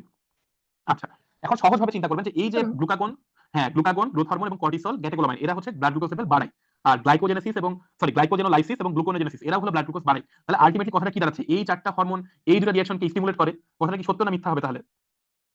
সত্য না? কারণ এরাও ব্লাড গ্লুকোজ বাড়ায়, এরাও ব্লাড গ্লুকোজ বাড়ায়। তাহলে কি এই হরমোনটা এদেরকে স্টিমুলেট করবে কি করবে না? বলেন তো। করবে না? বিষয়টা বুঝতে পারছেন তো? আচ্ছা, অন্যদিকে দেখেন ইনসুলিনও ব্লাড গ্লুকোজ কমায়, আবার এই তিনটা রিঅ্যাকশনও ব্লাড গ্লুকোজ কমায়, এই তিনটা বিক্রিয়াও ব্লাড গ্লুকোজ কমায়। তাহলে ইনসুলিন কি এদেরকে স্টিমুলেট করবে না এই তিনটা বিক্রিয়াকে? ক্লিয়ার হয়েছেন সবাই? আচ্ছা, আবার বিপরীতভাবে আমরা যদি চিন্তা করি, এরা হচ্ছে ব্লাড গ্লুকোজ লেভেল বাড়ায়, এই চারটা হরমোন। আর এরা হচ্ছে সাধারণত এই রিঅ্যাকশন গুলো কি করে? ব্লাড গ্লুকোজকে কমায় দেয়। তাহলে এই হরমোনগুলো কি করবে? এই বিক্রিয়াগুলোকে আপনার হচ্ছে ইনহিবিট করবে। তখন কিন্তু বলবেন ইনহিবিট, কারণ এরা ব্লাড গ্লুকোজ বাড়াচ্ছে আর এরা হলো ব্লাড গ্লুকোজ কমাচ্ছে। তাহলে যেহেতু বিপরীত সম্পর্ক, তাহলে এই হরমোন এদেরকে স্টিমুলেট ইনহিবিট করবে। আবার ইনসুলিন হচ্ছে ব্লাড গ্লুকোজ লেভেল কমায়, আর এরা হচ্ছে ব্লাড গ্লুকোজ লেভেল বাড়ায়, তার মানে ইনসুলিন হচ্ছে এদেরকে ইনহিবিট করবে, মানে বিপরীত সম্পর্ক। ঠিক আছে, তাহলে এটা এভাবে এভাবে করে মাথায় রাখবেন, তাহলে আপনাদের জিনিসটা একসাথে হয়ে যাবে, আর বাকি সবগুলোর হরমোনাল রেগুলেশন আলাদা করে মুখস্থ করার দরকার হবে না। ঠিক আছে, এটা একটু মাথায় রাখেন। আরেকটা জিনিস একটু খেয়াল রাখেন, সেটা থাইরয়েড হরমোন। থাইরয়েড হরমোনের ক্ষেত্রে ব্যাপারটা একটু ব্যতিক্রম আছে। থাইরয়েড হরমোন করে কি, এরা হলো আসলে আপনার কি বলে, থাইরয়েড হরমোন হচ্ছে খুবই, এটা মানে আমরা যাদেরকে বলি যে যাদের থাইরয়েড হরমোন বেশি আর কি, তাদেরকে কি বলি যে তাদের বডিটা একদম চুলা হয়ে থাকে, মানে তাদের মেটাবলিজম খুবই বেশি হয়, তারা যাই খায় সেটাই খুব দ্রুত মেটাবলিজম হয়ে যায়। তাহলে আলটিমেটলি থাইরয়েড হরমোনটা কিন্তু আমাদের বডি সব বিক্রিয়ারই স্টিমুলেট করে। তো কাজেই থাইরয়েড হরমোন কিন্তু তখন এই যে যারা গ্লুকোজ লেভেল বাড়ায় সেই সকল বিক্রিয়াকেও আপনার হচ্ছে স্টিমুলেট করবে, আবার যারা গ্লুকোজ লেভেল কমায় সেই সকল বিক্রিয়াকেও স্টিমুলেট করবে, আলটিমেটলি সব বিক্রিয়াকে স্টিমুলেট করবে। এটা আলাদা করে একটু মাথায় রাখবেন। ওকে, তাহলে আমাদের কার্বোহাইড্রেট মেটাবলিজমটা হলো, আমরা এবার একটু জাস্ট ওকে, তাহলে আমাদের কার্বোহাইড্রেট মেটাবলিজমটা হলো, আমরা এবার একটু জাস্ট ইয়েতে আসি, কি বলে যে আপনার প্রোটিন মেটাবলিজম একটু আসি। প্রোটিন মেটাবলিজম থেকে সবচেয়ে গুরুত্বপূর্ণ যে জায়গাটা সেটা হলো অ্যামাইনো অ্যাসিডের ফেট এবং সোর্স। এটা হলো খুবই বারবার আসে পরীক্ষাতে, আপনাদের ডিপ্লোমাতেও অনেকবার আসছিল, রেসিডেন্সি তো আসেই। তাহলে ডিপ্লোমাতে একটা প্রশ্ন আমি বলে দিচ্ছি, পরে বলতেছি, আগে একটু সোর্স আর ফেটটা বলে নিই। তাহলে দেখেন এই সোর্স হচ্ছে অ্যামোনিয়া সোর্স, স্বাভাবিকভাবে আপনি মনে রাখতে পারবেন যে একটা হলো অ্যামাইনো অ্যাসিড থেকে আসতে পারে, গ্লুটামিন থেকে আসতে পারে, তারপরে আপনার হচ্ছে যে ব্যাকটেরিয়াল অ্যাকশন ইন ইন্টেস্টাইন থেকে আসতে পারে, এগুলো পড়লে পারবেন, এটা নিয়ে ঝামেলা নাই। ফেটটা থেকে বেশি প্রশ্ন আসে আর কি, সোর্স থেকে কম আসে তুলনামূলকভাবে। এখন ফেটের ক্ষেত্রে সবচেয়ে সহজ যেটা মনে রাখা সেটা হলো আমরা এটা মনে রাখি হচ্ছে সাধারণত এই যে ইয়া দিয়ে, এখানে একটা নিউমোনিক্স দিয়ে মনে রাখি, সেটা হলো গুণা দিয়ে মনে রাখি। হ্যাঁ, গুণা এভাবে মনে রাখতে হবে, ঠিক আছে। জি দিয়ে হচ্ছে আপনার কি হয়? গ্লুটামিন হয়, ঠিক আছে। জি দিয়ে হচ্ছে গ্লুটামিন হয়, জি দিয়ে হচ্ছে গ্লুটামিন, ই দিয়ে হচ্ছে ইউরিয়া সাইকেলে যায়, হ্যাঁ ইউরিয়া সাইকেলে ইউরিয়া সিনথেসিস হয়। এন দিয়ে হচ্ছে আপনার নন এসেনশিয়াল অ্যামাইনো অ্যাসিড এবং নন প্রোটিন নাইট্রোজেনাস সাবস্টেন্স এগুলো তৈরি করতে পারে। আর এ দিয়ে দেখেন অ্যামোনিয়াম সল্ট তৈরি করতে পারে। তাহলে আমরা গুণা দিয়ে মনে রাখবো। জি দিয়ে হচ্ছে আপনার গ্লুটামিন তৈরি করে, ইউ দিয়ে হচ্ছে ইউরিয়া সাইকেলে যে ইউরিয়া তৈরি করে, এন দিয়ে দুইটা আছে দেখেন, একটা হচ্ছে আপনার এই যে নন এসেনশিয়াল অ্যামাইনো অ্যাসিড, আর একটা হচ্ছে non protein nitrogenous substance like purine, pyrimidine এবং ক্রিয়েটিন, ঠিক আছে। আর আরেকটা হচ্ছে এ দিয়ে যেটা মনে রাখবো যে অ্যামোনিয়াম সল্ট তৈরি করে। আচ্ছা, যদি অ্যামোনিয়াম সল্ট তৈরি করে, এটা বুঝছেন অ্যামোনিয়াম সল্ট, এখন অ্যামোনিয়াম সল্ট মানে এই যে এরকম অ্যামোনিয়াম আয়ন একটা থাকে, তার মানে আপনার অ্যামোনিয়াম সল্ট যখন তৈরি হয় এবং এটার মাধ্যমে কি হয়, আপনার এই যে হাইড্রোজেন আয়নটা আমাদের বডি থেকে ইউরিনের মাধ্যমে বের হয়ে যায়, মানে হাইড্রোজেন আয়নটা এই অ্যামোনিয়ার সাথে বিক্রিয়া করে অ্যামোনিয়াম সল্ট তৈরি করে হচ্ছে এই অ্যামোনিয়াম সল্ট আকারে আমাদের ইউরিন দিয়ে বের হয়ে যাচ্ছে, হাইড্রোজেন আয়ন ইউরিন দিয়ে বের হয়ে যাচ্ছে। তাহলে কি আমরা বলতে পারি না যে এই অ্যামোনিয়া হচ্ছে অ্যাসিডিফিকেশন অফ ইউরিয়াতে অ্যাসিডিফিকেশন অফ ইউরিনে হেল্প করে? আমরা বলতে পারবো, কারণ এই তো আসলে একটা হাইড্রোজেনকে সঙ্গে নিয়ে যাচ্ছে। তাহলে হাইড্রোজেন আয়নকে যদি সঙ্গে করে নিয়ে যাচ্ছে, তাহলে আলটিমেটলি আমাদের কিন্তু এটা অ্যাসিডিফিকেশন অফ ইউরিন করতে পারে। তো এই জিনিসটা আলাদা করে একটু মনে রাখবেন যে অ্যামোনিয়াম সল্ট যেহেতু যাচ্ছে, মানে অ্যামোনিয়াম আয়ন যেহেতু যাচ্ছে, তাহলে হাইড্রোজেন আয়নকে সাথে করে নিয়ে যাচ্ছে আলটিমেটলি, তাহলে এই হাইড্রোজেনকে সাথে করে নিয়ে যাওয়ার জন্য এটা আলটিমেটলি অ্যাসিডিফিকেশন অফ ইউরিন করতে পারে। এটা একটু আলাদা করে খেয়াল রাখবেন, ঠিক আছে। এবার ইউরিয়া সাইকেলটা একটু পড়ি। ইউরিয়া সাইকেলে মেইনলি আসলে হচ্ছে আমরা যেটা জানি যে এখানে আমাদের বডিতে অ্যামোনিয়া থেকে ইউরিয়া তৈরি করে এরা আসলে, ঠিক আছে। এই সাইকেলটা অ্যামোনিয়া থেকে ইউরিয়া তৈরি করে, এবং সাইডটা কোথায়? লিভারে হয়, অনলি লিভার। আপনারা কি বলতে পারবেন লিভারে, শুধুমাত্র লিভার হয় এরকম আর কয়টা বিক্রিয়া আছে বডিতে? শুধুমাত্র লিভারে হয়। ভেরি গুড, একটা হচ্ছে কিটোজেনেসিস, আরেকটা হচ্ছে বাইল সিনথেসিস, ঠিক আছে। কিটোজেনেসিস, আরেকটা হচ্ছে বাইল সিনথেসিস, আরেকটা হচ্ছে ইউরিয়া সাইকেল যেটা বললাম সেটা। এই তিনটা বিক্রিয়া আমাদের বডিতে শুধুমাত্র লিভারে হয়। এটা সবসময় মাথায় রাখবেন, এটা একটা প্রশ্ন আছে, আপনারা কিওয়ার্ড করলে প্রথমে এই ধরনের একটা কোশ্চেন পাবেন, ঠিক আছে। আচ্ছা, এটা এক নাম্বার বিষয়। দুই নাম্বার বিষয় যেটা, সেটা মনে রাখবেন যে এটা সাধারণত মাইটোকন্ড্রিয়াল সাইকেল দুটাতেই হয়, কারণ ইউরিয়া সাইকেল এইচওজি তে পড়েছিলাম, এবং এটা রেট লিমিটিং এনজাইমের নামটা মনে রাখবেন, কার্বামাইল ফসফেট সিনথেস 1। হ্যাঁ, কার্বামাইল ফসফেট সিনথেস 1। আর ইউরিয়া সাইকেল রেগুলেশন হয় হচ্ছে সাধারণত এই যে এন অ্যাসিটাইল গ্লুটামেট দিয়ে, ঠিক আছে, এনএজি বা এন অ্যাসিটাইল গ্লুটামেট দিয়ে তৈরি হয়। এখন বেসিক্যালি যেটা মনে রাখতে হবে সেটা হলো যে আমাদের সাধারণত এই যে লিভার যদি কোনো কারণে সমস্যা হয়, লাইক একটা ক্রনিক লিভার ডিজিজের পেশেন্ট, তখন কি হবে, লিভার ঠিকমতো কাজ করবে না, ইউরিয়া সাইকেল ঠিকমতো হবে না, তখন আলটিমেটলি অ্যামোনিয়ার পরিমাণটা বডিতে বেড়ে যায়।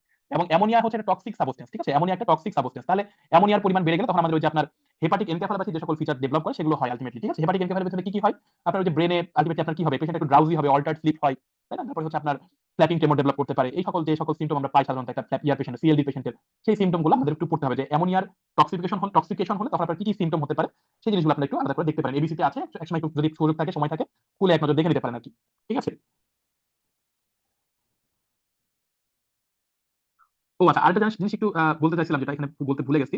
আপনাদের কিন্তু একবার পরীক্ষাতে শুধু এখান থেকে একটা প্রশ্ন আসছিল যে অ্যামোনিয়া থেকে গ্লুটামিন কোথায় কোথায় সিনথেসিস হয়, এই যে মাসল, লিভার এবং ব্রেন। এটা ডিপ্লোমার একটা প্রশ্ন ছিল এক বছরে। তার মানে দেখেন এই যে ফেটস অফ অ্যামোনিয়াটা কতটা ইম্পর্টেন্ট, যে এখানকার একটা পয়েন্ট, এই যে ফেটস অফ অ্যামোনিয়া পাঁচটা না, এই ছয়টা না, একটা মাত্র পয়েন্ট থেকে কিন্তু 1 মার্কের পুরো প্রশ্ন হয়েছিল। তাহলে বুঝেন কত ইম্পর্টেন্ট। তাহলে synthesis of glutamine from ammonia in muscle, liver and brain, এই জাস্ট একটা জায়গা থেকে কিন্তু আপনাদের 1 মার্কের একটা প্রশ্ন একবার দিয়েছিল। সো আপনাদের এটা খুবই ভালো করে খেয়াল রাখতে হবে। তাহলে গ্লুটামিন কোথায় কোথায় তৈরি হচ্ছে, গ্লুটামিন তৈরি হচ্ছে মাসল, লিভার এবং ব্রেনে, মাসল, লিভার এবং ব্রেনে। আচ্ছা, এবার হচ্ছে আমাদের একটু জাস্ট ফ্যাটে চলে আসি। ফ্যাট থেকে আসলে বেশি আসে পরীক্ষাতে যেটা, যে হ্যাঁ, টিএজি সিনথেসিস কোথায় কোথায় হয় এটা আসতে পারে, ঠিক আছে। টিএজি সিনথেসিস ইউজুয়ালি 4টা জায়গাতে হয় আমাদের বডি। দুটো এল আছে, লিভার, ল্যাক্টেটিং ব্রেস্ট, আর সাথে হলো এ ই, হ্যাঁ, এ দিয়ে হচ্ছে অ্যাডিপাস টিস্যু, ই দিয়ে হচ্ছে এন্ডারোসাইট। ওকে, এটা একটু মাথায় রাখতে পারেন, এটা একবার পরীক্ষাতে আসছিল, টিএজি কোথায় কোথায় তৈরি হয়। এবার হচ্ছে লাইপোলাইসিস। লাইপোলাইসিস মানে ফ্যাটটাকে ভাঙা, মানে টিএজি কে ভাঙা। টিএজি কে ভেঙে আলটিমেটলি কি তৈরি করবে, আপনার ফ্যাটি অ্যাসিড এবং গ্লিসারল তৈরি করবে। তাহলে এই যে টিএজি কে ভাঙতেছে, টিএজি কে ভাঙার কাজটা কে করে সাধারণত, এখানে লাইপেজ এনজাইম হবে, বাট এই লাইপেজটা হচ্ছে হরমোন সেনসিটিভ লাইপেজ। এই লাইপেজটা হচ্ছে হরমোন সেনসিটিভ লাইপেজ। ওকে, তাহলে আমরা খুব সহজে মনে রাখবো যে টিএজি যে হচ্ছে ভাঙতেছে, হাইড্রোলাইসিস হচ্ছে, মানে লাইপোলাইসিস যে হচ্ছে, এই লাইপোলাইসিসের ক্ষেত্রে কোন হরমোনটা ভূমিকা পালন করতেছে, হরমোন সেনসিটিভ লাইপেজটা, হরমোন সেনসিটিভ লাইপেজ এনজাইমটা ভূমিকা পালন করছে। ওকে, আচ্ছা, এখন আসেন আমাদের এই হরমোন সেনসিটিভ লাইপেজটা, আমরা যেটা মনে রাখবো যে এই হরমোন সেনসিটিভ লাইপেজটা অ্যাক্টিভেশন এবং ইনহিবিশন, এটা আসলে দুইটা দিয়েই হয়, মানে বেশ কিছু ইয়া দিয়ে হয় আর কি বলে, সাবস্টেন্স বা হরমোন দিয়ে হয়। তো এখানে আমরা যেটা দেখেছি আপনাদের একটা হিসাব মিলায়, যে মোটামুটি ভাবে যদি আপনি ইনহিবিশনের 3টা মনে রাখতে পারেন ভালো করে, তাহলে বাকি যা থাকবে সেগুলো অ্যাক্টিভেশনে দিলে আলটিমেটলি আপনার হয়ে যায়, যদি আপনি অ্যাক্টিভেশন কষ্ট করে পড়তে না চান। তো ইনহিবিশন খুব কম, যেহেতু 3টা আছে, 3টা মনে রাখা সহজ, ইনসুলিন, নিকোটিনিক অ্যাসিড এবং হচ্ছে প্রোস্টাগ্ল্যান্ডিন E1। এই 3টাই বেসিক্যালি ইনহিবিশন করে, এছাড়া কিন্তু অন্য বইগুলোতে আর খুব একটা আমি পাই না যে ইনহিবিশন করে, ঠিক আছে। তো আপনি যদি এই 3টা ভালো করে মনে রাখেন, ইনসুলিন, নিকোটিনিক অ্যাসিড এবং হচ্ছে প্রোস্টাগ্ল্যান্ডিন E1, তাহলে আলটিমেটলি আপনার কিন্তু এখানকার এই পড়াটা হয়ে যাচ্ছে। পরীক্ষাটা সাধারণত আসে অ্যাক্টিভেটেড বা ইনহিবিশন। যদি অ্যাক্টিভেশন আসে তাহলে আপনি ইনহিবিশনের যে 3টা পোরশন সেটা আগে ফলস দিবেন, তাহলে মোটামুটি আপনার এখানে অ্যান্সারটা হয়ে যায়। আচ্ছা, এটা দেখেন ডেভিসনের একটা বক্স আছে, যে আপনার সেকেন্ডারি হাইপারলিপিডিমিয়া এবং সেকেন্ডারি হাইপার, সরি মানে সেকেন্ডারি হাইপারলিপিডিমিয়া দুই রকমের ভাবে এখানে বলতেছে, একটা হলো সেকেন্ডারি হাইপার কোলেস্টেরোলেমিয়া, আর হচ্ছে সেকেন্ডারি হাইপার ট্রাইগ্লিসারিডেমিয়া। এই দুটার কজ আর কি। তো বেসিক্যালি যেটা মনে রাখতে, আমি যেটা মনে রাখি আর কি, সেটা হলো যে সাধারণত হাইপার কোলেস্টেরোলেমিয়াটা অনেক রকম ডিজিজেই হতে পারে, বাট হাইপার ট্রাইগ্লিসারিডেমিয়াটা সাধারণত, সেকেন্ডারি হাইপার ট্রাইগ্লিসারিডেমিয়া যেটা, সেটা সাধারণত একটু মোটাসোটা মানুষ যারা তাদের ক্ষেত্রে বেশি হয় আর কি, ঠিক আছে। যেমন সাধারণত দেখেন মোটাসোটা মানুষ মানে অ্যাবডোমিনাল ওবেসিটি, আবার এক্সেস অ্যালকোহল খেলে মোটাসোটা হয়ে যায়। আবার ধরেন যে মোটাসোটা যারা, তাদের ক্ষেত্রে টাইপ 2 ডায়াবেটিস মেলাইটাস বেশি হয়। হ্যাঁ, টাইপ 2 ডায়াবেটিস মেলাইটাস থেকে ক্রনিক রিনাল ডিজিজ হয়, ঠিক আছে। এইভাবে আপনি মনে রাখছি যে যারা একটু মোটাসোটা তাদের ক্ষেত্রে হাইপার ট্রাইগ্লিসারিডেমিয়া। আর যারা একটু চিকন চাকন হয়, মানে সবসময় মোটা যে হবে সেরকম না, যেমন ধরেন যে এই যে অ্যানোরেক্সিয়া নার্ভোসা, এই ধরনের পেশেন্ট কি খুব একটা মোটাসোটা হয় নাকি, হয় না তো, তাকে চিকন চাকন হয়। তারপরে এই যে hyper parathyroidism, nephrotic syndrome, porphyria, তারপরে কোলেস্টেটিক লিভার ডিজিজ, হ্যাঁ, তারপরে হাইপোথাইরয়েডিজম, এই যেগুলো একটু মোটামুটি অন্য ধরনের রোগ আর কি, সেগুলোর ক্ষেত্রে সাধারণত দেখা যাচ্ছে যে হাইপার লিপিডিমিয়া হবে আর কি, হ্যাঁ, মানে হাইপার কোলেস্টেরোলেমিয়া হবে, ঠিক আছে। আর ড্রাগ গুলো মোরালেস সেম, এটা আসলে মনে রাখা একটু কষ্টকর। ড্রাগ সাধারণত আপনাদের অপশনে পরীক্ষাতে কম দেয়, সাধারণত ডিজিজগুলোর নামই পরীক্ষাতে বেশি দেয়, ঠিক আছে। তো আপনারা মাথায় রাখবেন যে abdominal obesity, excess alcohol, type 2 diabetes mellitus, chronic renal disease, মোটাসোটার সাথে যেগুলো রিলেটেড সেগুলো হচ্ছে বেশি হয় হলো হাইপার ট্রাইগ্লিসারিডেমিয়া। আর যেগুলো হচ্ছে অন্য ডিজিজ যেগুলো আছে, nephrotic syndrome, anorexia nervosa, porphyria, hyperparathyroidism, hypothyroidism, সেগুলো হচ্ছে আপনার হাইপার কোলেস্টেরোলেমিয়া করে। এটা অত বেশি ইম্পর্টেন্ট না, বেশি ইম্পর্টেন্ট কিন্তু এই যে এই সেল, এটা কিন্তু খুব বেশি ইম্পর্টেন্ট, ঠিক আছে। এটা আপনারা ভালো করে পড়বেন, এটা পরীক্ষার আগের রাতে এক্সাম নাইট অবশ্যই দেখে যাবেন, হরমোনাল কন্ট্রোল অফ এইচএসএল, এটা, হ্যাঁ। আচ্ছা, এবার আসেন beta oxidation of fatty acid. এটা পরীক্ষাতে এখান থেকে বেসিক্যালি কার্নিটিন থেকে প্রশ্নটা আসে। তারপর আপনাদের একটু জাস্ট সংক্ষেপে বলে যায় যে আসলে বেসিক্যালি এই যে বিটা অক্সিডেশন যে হচ্ছে, এটা বেসিক্যালি মাইটোকন্ড্রিয়াতে হয়। বাট মাইটোকন্ড্রিয়াতে দেখা গেছে যে এই যে আপনার এত বড় একটা ফ্যাটি অ্যাসিড, যেগুলো বিশেষ করে আপনার লং চেইন ফ্যাটি অ্যাসিড, সেগুলোকে নিয়ে যাওয়া একটা সমস্যা হয় মাইটোকন্ড্রিয়ার ভিতরে ঢোকানোটা। কারণ আপনার ফ্যাটি অ্যাসিড তো সাইটোপ্লাজমে আসে, আসার পরে এটা কিন্তু মাইটোকন্ড্রিয়াতে ঢোকাতে হবে, তাই না। কিন্তু মাইটোকন্ড্রিয়াতে ঢোকানোর কাজটা কঠিন। তো এই কাজটা করে হচ্ছে এখানকার relativity enzyme carnitine acyl transferase, এটা হলো এই কাজটা করে। তো দেখেন আমাদের একটু কার্নিটিন অ্যাসাইল ট্রান্সফারেজ জিনিসটা, কার্নিটিন অ্যাসাইল ট্রান্সফারেজ আসলে বেসিক্যালি যে ঘটনাটা ঘটে সেটা হলো ওই যে যেটা বলতেছিলাম, যে এই যে এত বড় একটা fatty acid, long chain fatty acid, এই লং চেইন ফ্যাটি অ্যাসিডটা আলটিমেটলি মাইটোকন্ড্রিয়াতে ঢুকতে পারে না।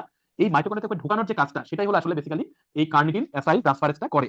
এটাকে আমরা বলি হচ্ছে carnitine acyl transferase shuttle mechanism, আমরা বলি এটাকে, হ্যাঁ। শাটল ট্রেন যেমন হচ্ছে আপনার যে একটা জায়গা থেকে আরেকটা জায়গায় পৌঁছায় দেয়, এখানে ঠিক ব্যাপারটা এরকম, যে এই কার্নিটিন অ্যাসাইল ট্রান্সফারেজ এই যে লং চেইন ফ্যাটি অ্যাসিড যেগুলো থাকে, সেই লং চেইন ফ্যাটি অ্যাসিড গুলোকে মাইটোকন্ড্রিয়ার ভিতরে প্রবেশ করতে হেল্প করে, ঠিক আছে। এই যে মাইটোকন্ড্রিয়া ধরেন একটা মাইটোকন্ড্রিয়া এবং এটা ধরেন একটা লং চেইন ফ্যাটি অ্যাসিড, এইটাকে মাইটোকন্ড্রিয়ার ভেতরে ঢোকানোর জন্য এই কার্নিটিনটা আসলে ব্যবহৃত হয়, কার্নিটিনটা ওকে ধরে নিয়ে ঢুকাই দেয়, ঠিক আছে। তাহলে কার্নিটিনটা আসলে কি, কার্নিটিনটা হচ্ছে এক ধরনের ট্রান্সপোর্ট প্রোটিন। আচ্ছা, প্রোটিনগুলো সাধারণত আমাদের বডিতে কোথায় তৈরি হয় বেশি বলেন তো? প্রোটিনগুলো সাধারণত আমাদের বডিতে লিভারে বেশি তৈরি হয়। তাহলে কার্নিটিন ঠিক এর ব্যতিক্রম না। কার্নিটিনটা কিন্তু আমাদের বডিতে লিভারেই বেশি তৈরি হবে, ঠিক আছে? লিভারেই তৈরি হবে এবং এটা আলটিমেটলি লং চেইন ফ্যাটি অ্যাসিডগুলোকে মাইটোকন্ড্রিয়ার ভিতরে প্রবেশ করাতে হেল্প করে, ঠিক আছে? এখন এটা যেহেতু একটা প্রোটিন, এটা সোর্স কি হবে বলেন তো? সোর্স হচ্ছে এই যে মাছ, মাংস, দুধ, ডিম যা আছে সেগুলো হচ্ছে সোর্স, যেহেতু এটা প্রোটিন, ঠিক আছে? এবং লাইসিন এবং মিথিওনিন থেকে সাধারণত এটা তৈরি করা যেতে পারে। আর শুধু লিভার না, লিভার বাদেও দেখেন এখানে adipose tissue, skeletal muscle, heart, kidney এখানেও কিন্তু তৈরি হতে পারে, ঠিক আছে? আর দুটো জিনিস আমাদের একটু মাথায় রাখতে হবে, একটা হচ্ছে দেখেন এটা লিভারে তৈরি হয়, তাই না? তাহলে লিভারে যদি কারো সমস্যা থাকে, সিএলডি যদি থাকে, তাহলে সেই পেশেন্টগুলো কি কার্নিটিন ভালো করে তৈরি হবে না? হবে না, তৈরি কিন্তু হবে না, ঠিক আছে? সো কাজেই আমাদের সিএলডি যে পেশেন্টগুলো তাদের কিন্তু কার্নিটিন একটা ডেফিসিয়েন্সি থাকে, এবং কার্নিটিন ডেফিসিয়েন্সির কারণে কি হয়, লং চেইন ফ্যাটি অ্যাসিডগুলো কিন্তু মাইটোকন্ড্রিয়াতে ঢুকতে পারে না, এবং আলটিমেটলি আপনার কম কম ফ্যাটি অ্যাসিড আপনার হচ্ছে অক্সিডেশন হয়, এই কারণে আপনার এটিপি কম প্রোডাকশন হয়, আলটিমেটলি শক্তি পায় না, রোগীটা উইকনেস নিয়ে ভুগে। আরেকটা ঘটনা ঘটে, সেটা হলো যে আমরা যে এই যে বায়ো ইয়া করি, কি বলে, হেমোডায়ালিসিস করি সিকেডি পেশেন্টগুলোকে, এই সিকেডি পেশেন্টগুলো যখন আপনার ডায়ালিসিস করা হয় তখন সাধারণত এই যে প্রোটিনগুলোকে আমরা যেগুলো বড় বড় প্রোটিন, এগুলো কিন্তু ডায়ালিসিসের সাথে বের হয়ে যায়, তাই না? তো আলটিমেটলি যেহেতু এটা বের হয়ে যায়, তাহলে এই যে সিকেডি পেশেন্ট ডায়ালিসিস পাচ্ছে তাদেরও কিন্তু আলটিমেটলি এই কার্নিটিনের একটা ডেফিসিয়েন্সি দেখা যায়, তাদের ক্ষেত্রেও কিন্তু তখন এই বিটা অক্সিডেশনটা ভালো করে হয় না, তারা ওই জন্য জেনারেলাইজ উইকনেসের ভুগে আর কি, ঠিক আছে? তাদের এটিপি কম প্রোডাকশন হয়। তাহলে এখান থেকে এই কয়েকটা জিনিস ভালো করে মাথায় রাখতে হবে, যে এটা একটা ট্রান্সপোর্ট প্রোটিন, লিভারে তৈরি হয় এবং এটা লং চেইন ফ্যাটি অ্যাসিডকে মাইটোকন্ড্রিয়ার ভিতরে নিয়ে যেতে হেল্প করে। সোর্স গুলো কি কি? তারপরে হচ্ছে আপনার এটা সিএলডি পেশেন্টের কম থাকে এবং হেমোডায়ালিসিস যে সকল পেশেন্ট পায় তাদের ক্ষেত্রে সাধারণত এটা কম থাকে। এরপর কোলেস্ট্রল সিনথেসিসের যে প্রশ্নটা আসে, সেটা হলো যে সাধারণত কোলেস্ট্রল সিনথেসিস কোথায় স্টিমুলেটেড হয়, কোথায় ইনহিবিটেড হয়? তো বেসিক্যালি আমরা জানি যে কোলেস্ট্রল সিনথেসিসের যে রেট লিমিটিং এনজাইম সেটার নাম হচ্ছে এইচএমজি কোয়ে রিডাকটেজ, এইচএমজি কোয়ে রিডাকটেজ, ঠিক আছে? তাহলে এইচএমজি কোয়ে রিডাকটেজকে যদি যারা স্টিমুলেশন করে, যারা হচ্ছে আপনার এইচএমজি কোয়ে রিডাকটেজকে স্টিমুলেট করে, তারা হচ্ছে কোলেস্ট্রল সিনথেসিসকেও স্টিমুলেট করে।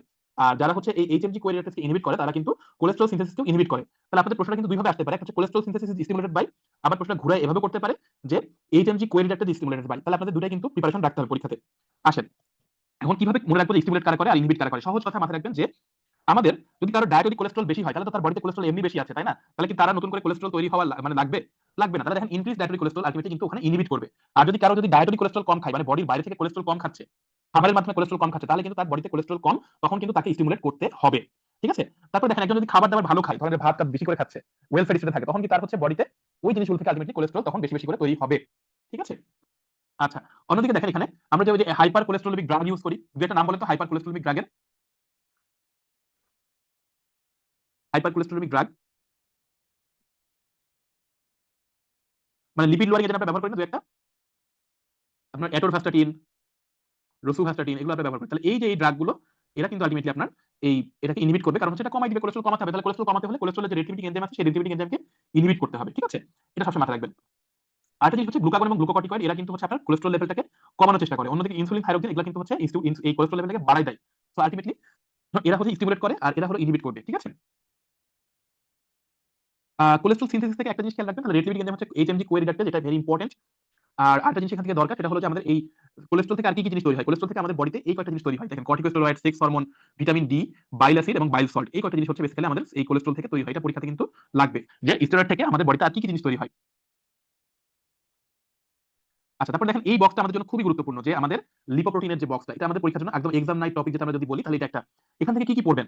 এখান থেকে আসতে পারে অরিজিন, আসতে পারে কোনটা হচ্ছে আপনার পিএজি রিচ, কোনটা কোলেস্টেরল রিচ, এটা আসতে পারে, ঠিক আছে? আর আরেকটা জিনিস আসতে পারে, সেটা হলো যে এখানে কোন হরমোন কাজ করে, এটা আমি আপনাদের পরে বলে দিচ্ছি, একটু পরে সেটা আমি আপনাদের বুঝাই দিচ্ছি, সমস্যা নাই। আচ্ছা আসেন, তাহলে ফার্স্টে অরিজিনটা কিভাবে মনে রাখবেন আমরা একটু জাস্ট বলি। সহজ কথা, কাইলোমাইক্রনটা হচ্ছে সি দিয়ে শুরু হচ্ছে, তাই না? তো সিটা হচ্ছে যে পেঁচানো, ইন্টেস্টাইনের মতো। তাহলে আলটিমেটলি ইন্টেস্টাইনের মতো যেহেতু সিটা পেঁচানো, তাহলে এই কারণে মনে রাখবেন কাইলোমাইক্রনটা হচ্ছে ইন্টেস্টাইনে তৈরি হবে, এটা এক নাম্বার। আর ভিএলডিএল লিখে দেখেন দুইটা এল লাগে, তাহলে আলটিমেটলি দুইটা এল যেহেতু লাগে, এল দিয়ে লিভার, তাহলে এটা হচ্ছে লিভারে তৈরি হয় এই জন্য, ঠিক আছে? এভাবে মনে রাখবেন যদি ভুলে যান তাহলে। আর এলডিএল তৈরি হয় বেসিক্যালি ভিএলডিএল থেকে তৈরি হয়, আর এইচডিএল তৈরি হয় হচ্ছে লিভার এবং ইন্টেস্টাইন দুই জায়গাতে। এখানে একটু ভুল আছে সেটা কিন্তু আপনাদের, এইচডিএল কিন্তু লিভার এবং ইন্টেস্টাইন দুই জায়গাতেই তৈরি হয়, দুই জায়গাতেই তৈরি হতে পারে, এটা একটু কারেকশন করে নেন যদি এখান থেকে পড়েন আপনারা, তাহলে ঠিক আছে? তাহলে এই এইচডিএল কোথায় তৈরি হবে? লিভার এবং ইন্টেস্টাইন দুই জায়গাতেই তৈরি হবে। আর কার্বোহাইড্রেট তৈরি হবে শুধুমাত্র ইন্টেস্টাইনে, কিভাবে মনে রাখবো? সি সি দেখতে হচ্ছে অনেকটা ইন্টেস্টাইনের মতো। আর ভিএলডিএলটা হচ্ছে লিভারে তৈরি হবে, ভিএলডিএলটা কোথায় তৈরি হবে? লিভারে তৈরি হবে। আচ্ছা, আরেকটা জিনিস একটু খেয়াল রাখবেন যে আমাদের সাধারণত কাইলোমাইক্রন এবং ভিএলডিএল এটা হলো টিএজি রিচ, আর এলডিএল এবং এইচডিএল হলো কোলেস্টেরল রিচ। অনেক সময় পরীক্ষাতে প্রশ্নটা এভাবে আসে যে আপনার হচ্ছে লিপোপ্রোটিনস রিচ ইন টিএজি, আর তখন আপনার অ্যান্সারটা কি হবে? কাইলোমাইক্রন আর ভিএলডিএল। আবার প্রশ্ন এভাবে দিতে পারে যে লিপোপ্রোটিনস রিচ ইন কোলেস্টেরল, তাহলে তখন আপনার সেই ডিসিশন অনুযায়ী আপনার অ্যান্সার করবেন যে এলডিএল আর এইচডিএল। আচ্ছা, এখন বুদ্ধি করে একটু আমাকে বলেন তো যে লিপোপ্রোটিন লাইপেজ এটা কোন কোন লিপোপ্রোটিনের উপর কাজ করবে? কেউ এটা বলতে পারবেন? লিপোপ্রোটিন লাইপেজ কার কার উপর কাজ করতে পারে? আচ্ছা বলেন তো যে এটা আমরা একটু আগে হরমোন সেনসিটিভ লাইপেজ পড়েছিলাম, হরমোন সেনসিটিভ লাইপেজ এটা কোন কার উপর কাজ করছিল, কাকে ভাঙছিল? একটু আগে যে পড়ে আসলাম হরমোন সেনসিটিভ লাইপেজ এটা কার উপর কাজ করছিল বা কাকে ভাঙছিল? ট্রাইগ্লিসারাইড। টিএজি, হ্যাঁ ট্রাইসালগ্লিসারলকে বা টিএজি কে ভাঙতেছিল আর কি। তাহলে এখানে টিএজি কোথায় কোথায় আছে বলেন তো? কাইলোমাইক্রন আর ভিএলডিএল আছে না? কাইলোমাইক্রন আর ভিএলডিএল আছে। তো কাজেই সাধারণত লাইপেজ এনজাইম যারা তারা সাধারণত টিএজির উপর কাজ করে, কোলেস্টেরলের উপর কিন্তু ভাবে কাজ করে না। তাহলে টিএজির যারা তাদের উপর কিন্তু লাইপেজ গুলো কাজ করে। তাহলে লিপোপ্রোটিন লাইপেজ কার কার উপর কাজ করতে পারে যদি প্রশ্নটা এভাবে দেয়, তাহলে আপনাদের অ্যান্সার কি হবে? মনে রাখবেন সবসময় যে এরা কাইলোমাইক্রন এবং ভিএলডিএল এর উপর কাজ করে। এটা কিন্তু পরীক্ষার একটা কোশ্চেন একবার আসছিল, হ্যাঁ একটু পেঁচাই করছে, বাট এটা মাথায় রাখতে হবে যে সাধারণত এই যে আপনার কাইলোমাইক্রন এবং ভিএলডিএল এরা কিন্তু টিএজি রিচ, এবং আমাদের লাইপেজ যে এনজাইম গুলো আছে এরা সাধারণত টিএজির উপরই কাজ করে। তাহলে যেহেতু এরা টিএজির উপর কাজ করে, তাহলে আমাদের আলটিমেটলি অ্যান্সারটা হবে হচ্ছে কাইলোমাইক্রন এবং ভিএলডিএল। ওকে, তাহলে আমরা প্রশ্নটা বলবো এভাবে যে lipoprotein lipase enzyme acts on following lipoproteins, তখন অ্যান্সার হবে কি কাইলোমাইক্রন আর হচ্ছে ভিএলডিএল। ওকে, তাহলে এই তিনটা প্রশ্ন আপনাদের এখান থেকে হবে। একটা হলো অরিজিন কোথায় কোথায় আসতে পারে, আরেকটা হচ্ছে যে কোনটা টিএজি রিচ কোনটা কোলেস্টেরল রিচ, আরেকটা আসতে পারে সেটা হলো লাইপোপ্রোটিন লাইপেজ কার কার উপর কাজ করে। তাহলে একটা ছক থেকে কিন্তু অনেকগুলো কোশ্চেন এখানে করতেছে। আরেকটা জিনিস একটু খেয়াল রাখবেন আপনারা কষ্ট করে, সেটা হলো এখানে আমরা যত উপর থেকে নিচের দিকে নামবো তার হচ্ছে সাইজটা কিন্তু আলটিমেটলি ছোট হবে। মানে কাইলোমাইক্রন হচ্ছে সবচেয়ে বড় লাইপোপ্রোটিন আর এইচডিএল হচ্ছে সবচেয়ে ছোট লাইপোপ্রোটিন।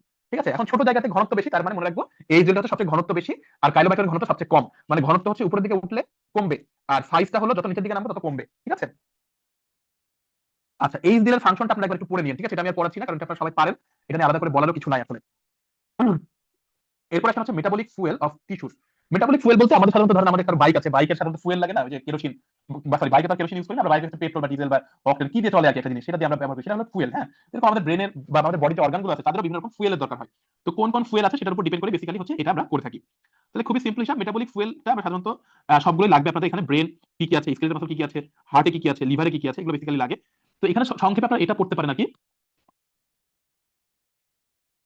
এটা হলো এবিসি থেকে নেওয়া আর কি। হ্যাঁ, এটা পড়তে পারেন, এটা থেকে আপনাদের পরীক্ষাতে প্রশ্নটা আসে। হ্যাঁ, যে ব্রেনের কি কি আছে, স্কেলেটাল মাসলে কি কি আছে, হার্টে কি কি আছে। এবং ইউজুয়ালি ফাস্টিং ওয়েলফেয়ার এভাবে এত কঠিন দেয় না, তবে একবার দুইবার দিয়েছিল এই কারণে পড়া। তবে আপনি যদি এটা সিরিয়াল বা মুখস্থ করতে পারেন প্রিফারেন্স অনুযায়ী, তাহলে কিন্তু আর এটা আলাদা করে পড়া দরকার নেই। দেখবেন যে আপনার এখানকার প্রথম যেটা 1 নাম্বার যেটা আছে সেটা হলো ওয়েলফেয়ার লাগে, 2 নাম্বার যেটা আছে সেটা সাধারণত দেখবেন যে শর্ট স্টারভেশনে লাগে, আর প্রলং স্টারভেশনে 3 নাম্বার যেটা আছে সেটা সাধারণত লাগে। ঠিক আছে, তো আপনার সিরিয়াল ধরে মুখস্থ করলে দেখবেন যে এটা আর খুব বেশি আলাদা করে পড়া লাগতেছে না। তাহলে ব্রেনের ক্ষেত্রে মনে রাখবেন যে গ্লুকোজ এবং কিটোন বডিটা ইউজুয়ালি আমাদের এখানে মেটাবলিক ফুয়েল হিসেবে কাজ করে। অ্যামাইনো অ্যাসিডটা এবিসি তে কিন্তু নাই, এটা আবার হারপারে আছে কিন্তু এবিসি তে নাই। ঠিক আছে, এটা একটু মাথায় রাখবেন। এখন আসলে সাধারণত দেখা যাচ্ছে স্যারেরা প্রশ্নগুলো করে হচ্ছে এবিসি থেকে বেশি করে, তাহলে অ্যামাইনো অ্যাসিডটা আসলে এই কারণে আমাদের এখানে যেহেতু এবিসি তে দেওয়া নাই, আমাদের এটার অ্যান্সার না করাই ভালো। ঠিক আছে, আমরা অ্যান্সার করব ব্রেনের মেটাবলিক ফুয়েল হচ্ছে গ্লুকোজ এবং কিটোন বডি।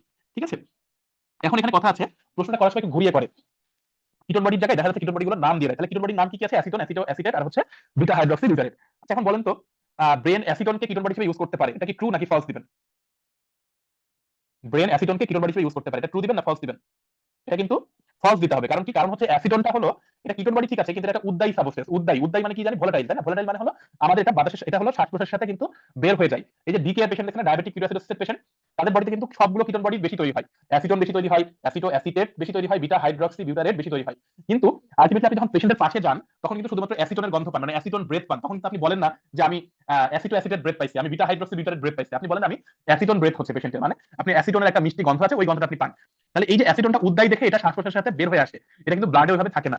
এখন ব্লাডে যদি কোনো একটা জিনিস না থাকে, শ্বাস প্রশ্বাসের সাথে বের হয়ে যায়, তাহলে কিন্তু আলটিমেটলি এটা ব্রেন বা কিডনিতে বা লিভারে কোথাও যাবে না, আলটিমেটলি এটা মেটাবলিক ফুয়েল হিসেবে ব্যবহার হবে না। তাহলে যদি কিটোন বডি না দিয়ে অ্যাসিটেট দেয় বা বিটা হাইড্রক্সি বিউটারেট দেয় তাহলে ট্রু দিবেন, কিন্তু যদি ওটা আবার অ্যাসিটন দিয়ে দেয় তাহলে কিন্তু ফলস দিতে হবে। ঠিক আছে, অ্যাসিটন কিন্তু কোনো কিছুরই কি বলে মেটাবলিক ফুয়েল হিসেবে ব্যবহৃত হতে পারবে না, এটা মাথায় রাখবেন সবসময়। আচ্ছা, স্কেলেটাল মাসলে হচ্ছে আপনার কি কি লাগে দেখেন, গ্লুকোজ লাগে, ফ্যাটি অ্যাসিড লাগে, কিটোন বডি লাগে, এটা আলাদা করে একটু দেখেন। আরেকটা জায়গা থেকে আপনাদের প্রশ্ন খুব আসে, সেটা হলো যে কিটোন বডি কোথায় কোথায় আপনার হচ্ছে মেটাবলিক ফুয়েল হিসেবে ইউজ হয়। কিটোন বডি কোথায় কোথায় মেটাবলিক ফুয়েল হিসেবে ইউজ হয়, এটা একটা প্রশ্ন আপনাদের পরীক্ষাতে অনেক সময় করে থাকে। আপনারা সহজভাবে মনে রাখবেন সেটা হচ্ছে যে এখানে কিটোন বডি কোথায় কোথায় ইউজ হয় না সেটা আপনি মাথায় রাখবেন। তাহলে কিটোন বডি ইউজ হয় না হচ্ছে তিনটা জায়গাতে, একটা হচ্ছে আরবিসি, একটা হচ্ছে অ্যাডিপাস টিস্যু, আর একটা হচ্ছে আরবিসি, একটা হচ্ছে অ্যাডিপাস টিস্যু, আর একটা হচ্ছে লিভার। হ্যাঁ, এই কয়টা জায়গাতে হচ্ছে আপনার এই কিটোন বডি কখনো ইউজ হবে না। তাহলে এগুলো হচ্ছে ফলস দিবেন। যদি প্রশ্ন সেরকম যে কিটোন বডি কোথায় কোথায় অ্যাডিপাস টিস্যু ব্যবহৃত হয়, তাহলে আপনারা এই তিনটা ট্রু দিবেন, আর বাকি যা পাবেন সেটা হচ্ছে ফলস। কোথায় কোথায় ব্যবহৃত হয় বলে এই তিনটা ফলস দিবেন, বাকি যা পাবেন সেগুলো ট্রু দিবেন। ঠিক আছে, তাহলে লিভার, অ্যাডিপাস টিস্যু এবং আরবিসি এই তিনটা জায়গাতে কিটোন বডি কখনোই ব্যবহৃত হয় না। ঠিক আছে, বাকি জায়গাগুলোতে কিটোন বডি আপনার হচ্ছে একটা মেটাবলিক ফুয়েল হিসেবে ব্যবহৃত হতে পারে। ঠিক আছে, তাহলে আমাদের মেটাবলিজমটা শেষ হলো, আমরা হচ্ছে কার্বোহাইড্রেট শুরু করব। কি আপনারা কি বেশি টায়ার্ড হয়ে গেছেন, মানে খুব বেশি আসলে একসাথে বেশি পড়ে ফেলতেছি কিনা? একটু নামাজের সময় দিলে ভালো হতো। আচ্ছা আমরা তাহলে একটু, হ্যাঁ আমিও আসলে ওটাই বলতে চাচ্ছিলাম, তাহলে আমরা একটু 5 মিনিট ব্রেক দিয়ে একটা, হ্যাঁ 5টা বিষয় আবার শুরু করবো। ঠিক আছে, আমরা মাগরিবের নামাজের আগে ইনশাআল্লাহ শেষ করবো। হ্যাঁ, আচ্ছা আসলে আমাদের কার্বোহাইড্রেটের একটা ক্লাসিফিকেশন, এটা একবার পরীক্ষাতে আসছিল আর কি। হ্যাঁ, কার্বোহাইড্রেটের ক্লাসিফিকেশনটা এটা আমরা একটু দেখি। কার্বোহাইড্রেটটাকে বেসিক্যালি আমরা হচ্ছে 4 ভাগে ভাগ করি, মনোস্যাকারাইড, ডাইস্যাকারাইড, অলিগো আর হচ্ছে পলিস্যাকারাইড। তো এখানে মনোস্যাকারাইড বলতে যেটা বোঝাচ্ছে সেটা হলো যে সাধারণত এরা হলো কার্বোহাইড্রেটের সবচেয়ে ক্ষুদ্র একক, এদেরকে ভাঙলে আর ছোট কোনো একক পাওয়া যায় না। যেমন গ্লুকোজকে ভাঙলে কি আমরা ছোট কিছু পাবো না, এটা হলো সবচেয়ে ছোট একক। ঠিক আছে, তাহলে গ্লুকোজ, ফ্রুক্টোজ, গ্যালাক্টোজ এই যে জিনিসপত্রগুলো আছে সেগুলো হচ্ছে বেসিক্যালি হচ্ছে আমাদের মনোস্যাকারাইড। আর ডাইস্যাকারাইড হচ্ছে যেটাকে ভাঙলে আমরা দুইটা মনোস্যাকারাইড পাই, সেটা হলো ডাইস্যাকারাইড। অলিগো বলতে বোঝায় যেটাকে ভাঙলে আমরা 3 থেকে 10টা মনোস্যাকারাইড পাবো, সেটাকে আমরা বলবো হচ্ছে অলিগোস্যাকারাইড। আর পলিস্যাকারাইড বলতে যেটাকে ভাঙলে আমরা 10টার বেশি মনোস্যাকারাইড পাবো, সেটাকে আমরা বলবো হচ্ছে পলিস্যাকারাইড। তাহলে মনোস্যাকারাইড হচ্ছে সবচেয়ে ক্ষুদ্র একক, ডাই মানে দুইটা মনোস্যাকারাইড, অলিগো মানে 3 থেকে 10টা, আর পলি মানে হচ্ছে 11 বা তার বেশি মনোস্যাকারাইড যদি থাকে সেটাকে আমরা বলবো হচ্ছে পলিস্যাকারাইড। এক্সাম্পল গুলো এখানে গুরুত্বপূর্ণ, ঠিক আছে? গ্লুকোজ, ফ্রুক্টোজ, গ্যালাক্টোজ আপনারা পারবেনই, জানেন সবসময়। আর এই যে দেখেন সুক্রোজ, তারপরে হচ্ছে আপনার ম্যালটোজ, হ্যাঁ, তারপর এই যে ম্যালটোজ, এটা আলাদা করে একটু মনে রাখবেন, সুক্রোজ, ল্যাকটোজ, এই তিনটা তো আছে, সাথে আরো দুইটা যদি আপনাদের মনে শিটে লেখা না থাকে একটু লিখে নেন। একটা হচ্ছে আইসোম্যালটোজ, আর একটা হচ্ছে ল্যাকটুলোজ। এই দুটো কিন্তু পরীক্ষাতে অপশনে দিয়েছিল, এটা মাথায় রাখবেন, হ্যাঁ, আইসোম্যালটোজ এবং ল্যাকটুলোজ, এরাও কিন্তু হচ্ছে আপনার ডাইস্যাকারাইড, ঠিক আছে? তাহলে কি কি বললাম? ডাইস্যাকারাইডের মধ্যে একটা হচ্ছে সুক্রোজ, ম্যালটোজ, ল্যাকটোজ, আর সাথে হচ্ছে আইসোম্যালটোজ আর হচ্ছে ল্যাকটুলোজ, এরা হচ্ছে ডাইস্যাকারাইড। আর অলিগোস্যাকারাইডের নামগুলো দেখবেন, ম্যালটোট্রায়োজ, র্যাবিনোজ, র্যাফিনোজ, র্যামনায়োজ, এগুলো হচ্ছে আপনার অলিগোস্যাকারাইড, ঠিক আছে? আর স্টার্চ, গ্লাইকোজেন, এগুলো হচ্ছে আপনার পলিস্যাকারাইড। যাই হোক, ডায়েটরি ফাইবারের ক্ষেত্রে আপনার যেটা লাগবে, ডায়েটরি ফাইবারটা অনেকদিন আগে একবার আসছিল, রিসেন্টলি খুব একটা আসে না। এখন একবার পড়েন, পরীক্ষার আগে তো পড়ার দরকার নাই, ঠিক আছে? এখনই পড়ে যতটুকু মনে রাখতে পারেন, ঠিক আছে? তাহলে এখন আপনার মনে রাখবেন যে ডায়েটরি ফাইবার জিনিসটা কি, আমরা যে শাক, লতা পাতা, ঘাস যা খাই সেটা হলো ডায়েটরি ফাইবার। এটা বেসিক্যালি কিছু না, এটা হলো নন স্টার্চ পলিস্যাকারাইড। তাহলে এক নম্বর যেটা হলো একটা পলিস্যাকারাইড, এবং কি ধরনের পলিস্যাকারাইড? নন স্টার্চ পলিস্যাকারাইড, এক নম্বর গেল। এবং এটা প্ল্যান্ট সোর্স থেকে আসে। তাহলে আমরা এটা মনে রাখছি হচ্ছে 2p দিয়ে, একটা হচ্ছে পলিস্যাকারাইড এবং এটা হচ্ছে প্ল্যান্ট সোর্স থেকে আসবে। সাথে মনে রাখবেন এটা ডাইজেশনও হয় না, অ্যাবজর্পশনও হয় না। তাহলে ডাইজেশন যদি না হয়, অ্যাবজর্পশন যদি না হয়, তাহলে কি হবে? এটা পুরোপুরি ফিসেস দিয়ে এক্সক্রিশন হবে। আর এটা partially fermented in the colon, কিছুটা কোলনে ফার্মেন্টেশন হতে পারে। তাহলে একদম সহজ কয়েকটা আমরা মনে রাখবো ক্যারেক্টারিস্টিক। তাহলে এটা একটা পলিস্যাকারাইড, প্ল্যান্ট সোর্স থেকে আসতেছে, এবং এটা ডাইজেশনও হয় না, অ্যাবজর্পশনও হয় না। তাহলে কি হবে? এটা পুরোপুরি ফিসেস দিয়ে বের হয়ে যাবে। এটা একটা গেল। এবং এটা হলো পার্শিয়ালি ফার্মেন্টেড হয় কোথায়? কোলনে কিছুটা ফার্মেন্টেশন হয়, ঠিক আছে? ওকে। এখন ডায়েটরি ফাইবারের অ্যাডভান্টেজ হচ্ছে, আপনি মনে রাখবেন যে যত অ্যাডভান্টেজ আমাদের বডি, যত ভালো ভালো কাজ আছে, সব ভালো ভালো কাজগুলো ডায়েটরি ফাইবার করবে। কি কি ভালো ভালো কাজ আছে? ধরেন এটা আপনার একটা, আমরা শাকসবজি, ঘাস, লতা পাতা যদি খাই, আমরা যে শাকসবজি বেশি করে খেতে বলে, আমাদের ডায়েটরি ফাইবার বেশি করে খেতে বলে, তাহলে কি হয় বলেন তো? প্রথম কথা হচ্ছে আমাদের বডির যে কনস্টিপেশন আছে, সেই কনস্টিপেশন প্রিভেন্ট হয়, এবং আলটিমেটলি কনস্টিপেশন যদি না হয়, বা আমাদের বাওয়েল হ্যাবিটটা ভালো থাকে, আমাদের রেগুলার দেখা যাচ্ছে ডেফিকেশন যে হ্যাবিটটা, এটা ভালো থাকে, এক নাম্বার। দুই নাম্বার কথা হচ্ছে যে আমরা চিন্তা করি যে যেহেতু আমাদের একটা ডেফিকেশন হ্যাবিট ভালো হলো, তাহলে ওই যে হেমোরয়েড, তারপরে ডাইভার্টিকুলাইটিস, কোলন ক্যান্সার, যে ডিজিজগুলো কনস্টিপেশনের সাথে রিলেটেড, ওই ডিজিজগুলো রিস্ক কমে যাবে কিন্তু। তাহলে এটা একটা ভালো দিক গেল। পাশাপাশি সাধারণত আমরা যেটা বলি যে আমরা একটু শাকসবজি বেশি করে খেলে, আমরা যদি ভাত বা মাছ মাংস না খেয়ে শাকসবজি একটু বেশি করে খাই, আমরা বলি যে আমাদের বডির ওয়েটটা একটু কমবে, তাই না? তাহলে এটা বডি ওয়েট এবং ওবেসিটি প্রিভেন্ট করতে হেল্প করবে। আরেকটা হচ্ছে শাকসবজি যদি আমরা বেশি করে খাই, তাহলে দেখা যাচ্ছে আমাদের হার্টটা সুস্থ থাকে, তাহলে আমাদের হার্টের যে অ্যাথেরোস্ক্লেরোসিসের চান্সটা সেটাও কিন্তু কমে, ঠিক আছে? কারণ কি, ডায়েটরি ফাইবারটা বেসিক্যালি আমাদের যে কোলেস্টেরলটাকে সাধারণত হচ্ছে আমাদের বডি থেকে বের করে দেয়, ফিটাল এক্সক্রিশন করে দেয়, ঠিক আছে? এটা আমাদের মাথায় রাখতে হবে। আর সাথে ডায়াবেটিসের পেশেন্টদের ক্ষেত্রে এই দেখা যাচ্ছে শাকসবজি বেশি করে খেলে সাধারণত গ্লুকোজ টলারেন্সটা একটু ভালো হয়, ঠিক আছে? তাহলে এগুলো হচ্ছে সবই অ্যাডভান্টেজ। আর ডিসঅ্যাডভান্টেজ কি হবে? মনে রাখবেন যে আমাদের এই ডায়েটরি ফাইবারের ডিসঅ্যাডভান্টেজ ওইরকম ভাবে নাই। তবে হতে পারে যদি আপনি অনেক বেশি শাকসবজি খেয়ে ফেলেন, ধরেন যে এক গামলা শাক আপনি একাই খেয়ে ফেললেন, তখন হচ্ছে আপনার দেখা যাচ্ছে একটু ডায়রিয়া হতে পারে, ফ্লাটুলেন্স হতে পারে, এবং আলটিমেটলি ডায়েটরি ফাইবারগুলো তখন এই যে মিনারেল গুলোর সাথে বাইন্ড করে আলটিমেটলি ওদের অ্যাবজর্পশনটাকে প্রিভেন্ট করে, ঠিক আছে? ওটার অ্যাবজর্পশনটাকে হ্যাম্পার করে। তো এগুলো অনেক বেশি খেলে তখন হয়, তা সাধারণত এগুলো অল্প খেলে হয় না, ঠিক আছে? তাহলে আমাদের এখানে ডায়েটরি ফাইবারের ক্যারেক্টারিস্টিক্স গুলো এবং অ্যাডভান্টেজ গুলো ভালো করে পড়তে হবে, ঠিক আছে? এখন আসলে গ্লুকোজ ট্রান্সপোর্টারের যেটা একটা বক্স আছে আপনাদের, সেই গ্লুকোজ ট্রান্সপোর্টারের বক্সটা আপনাদের একটু পড়তে হবে ভালো করে। তাহলে আপনারা মনে রাখবেন যে গ্লুকোজ ট্রান্সপোর্টার হচ্ছে আমাদের বেসিক্যালি এখানে গ্লুট 1 আছে, গ্লুট 2 আছে, গ্লুট 3 আছে, তারপরে হচ্ছে আপনার গ্লুট 5 ও আছে একটা। তো আমি এটা বলে দিচ্ছি, আপনাদের অসুবিধা নাই। তাহলে এখানে আগে কিন্তু আপনাদের পরীক্ষাতে সাধারণত হচ্ছে যেটা হতো আরকি, সেটা হচ্ছে যে সাধারণত গ্লুট 4 টা থেকেই বারবার প্রশ্ন আসছে। অনেকবার প্রশ্ন আসছে গ্লুট 4 থেকে। বাট একটা জিনিস একটু ঝামেলা করেছে এবার, সেটা হলো যে এবছর আপনাদের একটু মানে out of the box question হয়েছে একটা, সেটা হলো যে গ্লুট 5 টা হঠাৎ করে দিয়ে দিয়েছে। গ্লুট 5 টা কিন্তু আপনাদের শীটেও দেওয়া ছিল না। সো কাজে আপনাদের পড়াটা একটু কঠিন করে দিয়েছে আরকি। সাধারণত গ্লুট 4 টার একটা স্পেসিফিসিটি আছে, সেটা হলো যে গ্লুট 4 টা ইনসুলিন ডিপেন্ডেন্ট, আর বাকি যারা আছে তারা কিন্তু কেউই ইনসুলিন ডিপেন্ডেন্ট না। এটা একটু মাথায় রাখবেন, হ্যাঁ? গ্লুট 4 টা হচ্ছে ইনসুলিন ডিপেন্ডেন্ট। তো আমি বলব যে পরীক্ষার আগে আপনি যদি সবগুলো পড়বেন, পড়ে মনে রাখতে পারলে তো খুবই ভালো। বাট যদি একান্তই মনে রাখতে না পারেন, গ্লুট 4 আর গ্লুট 5 টা অন্তত ভালো করে পড়তে হবে, হ্যাঁ? এটা ভুলা যাবে না আরকি। গ্লুট 5 আর গ্লুট 4 টা, হ্যাঁ? আচ্ছা।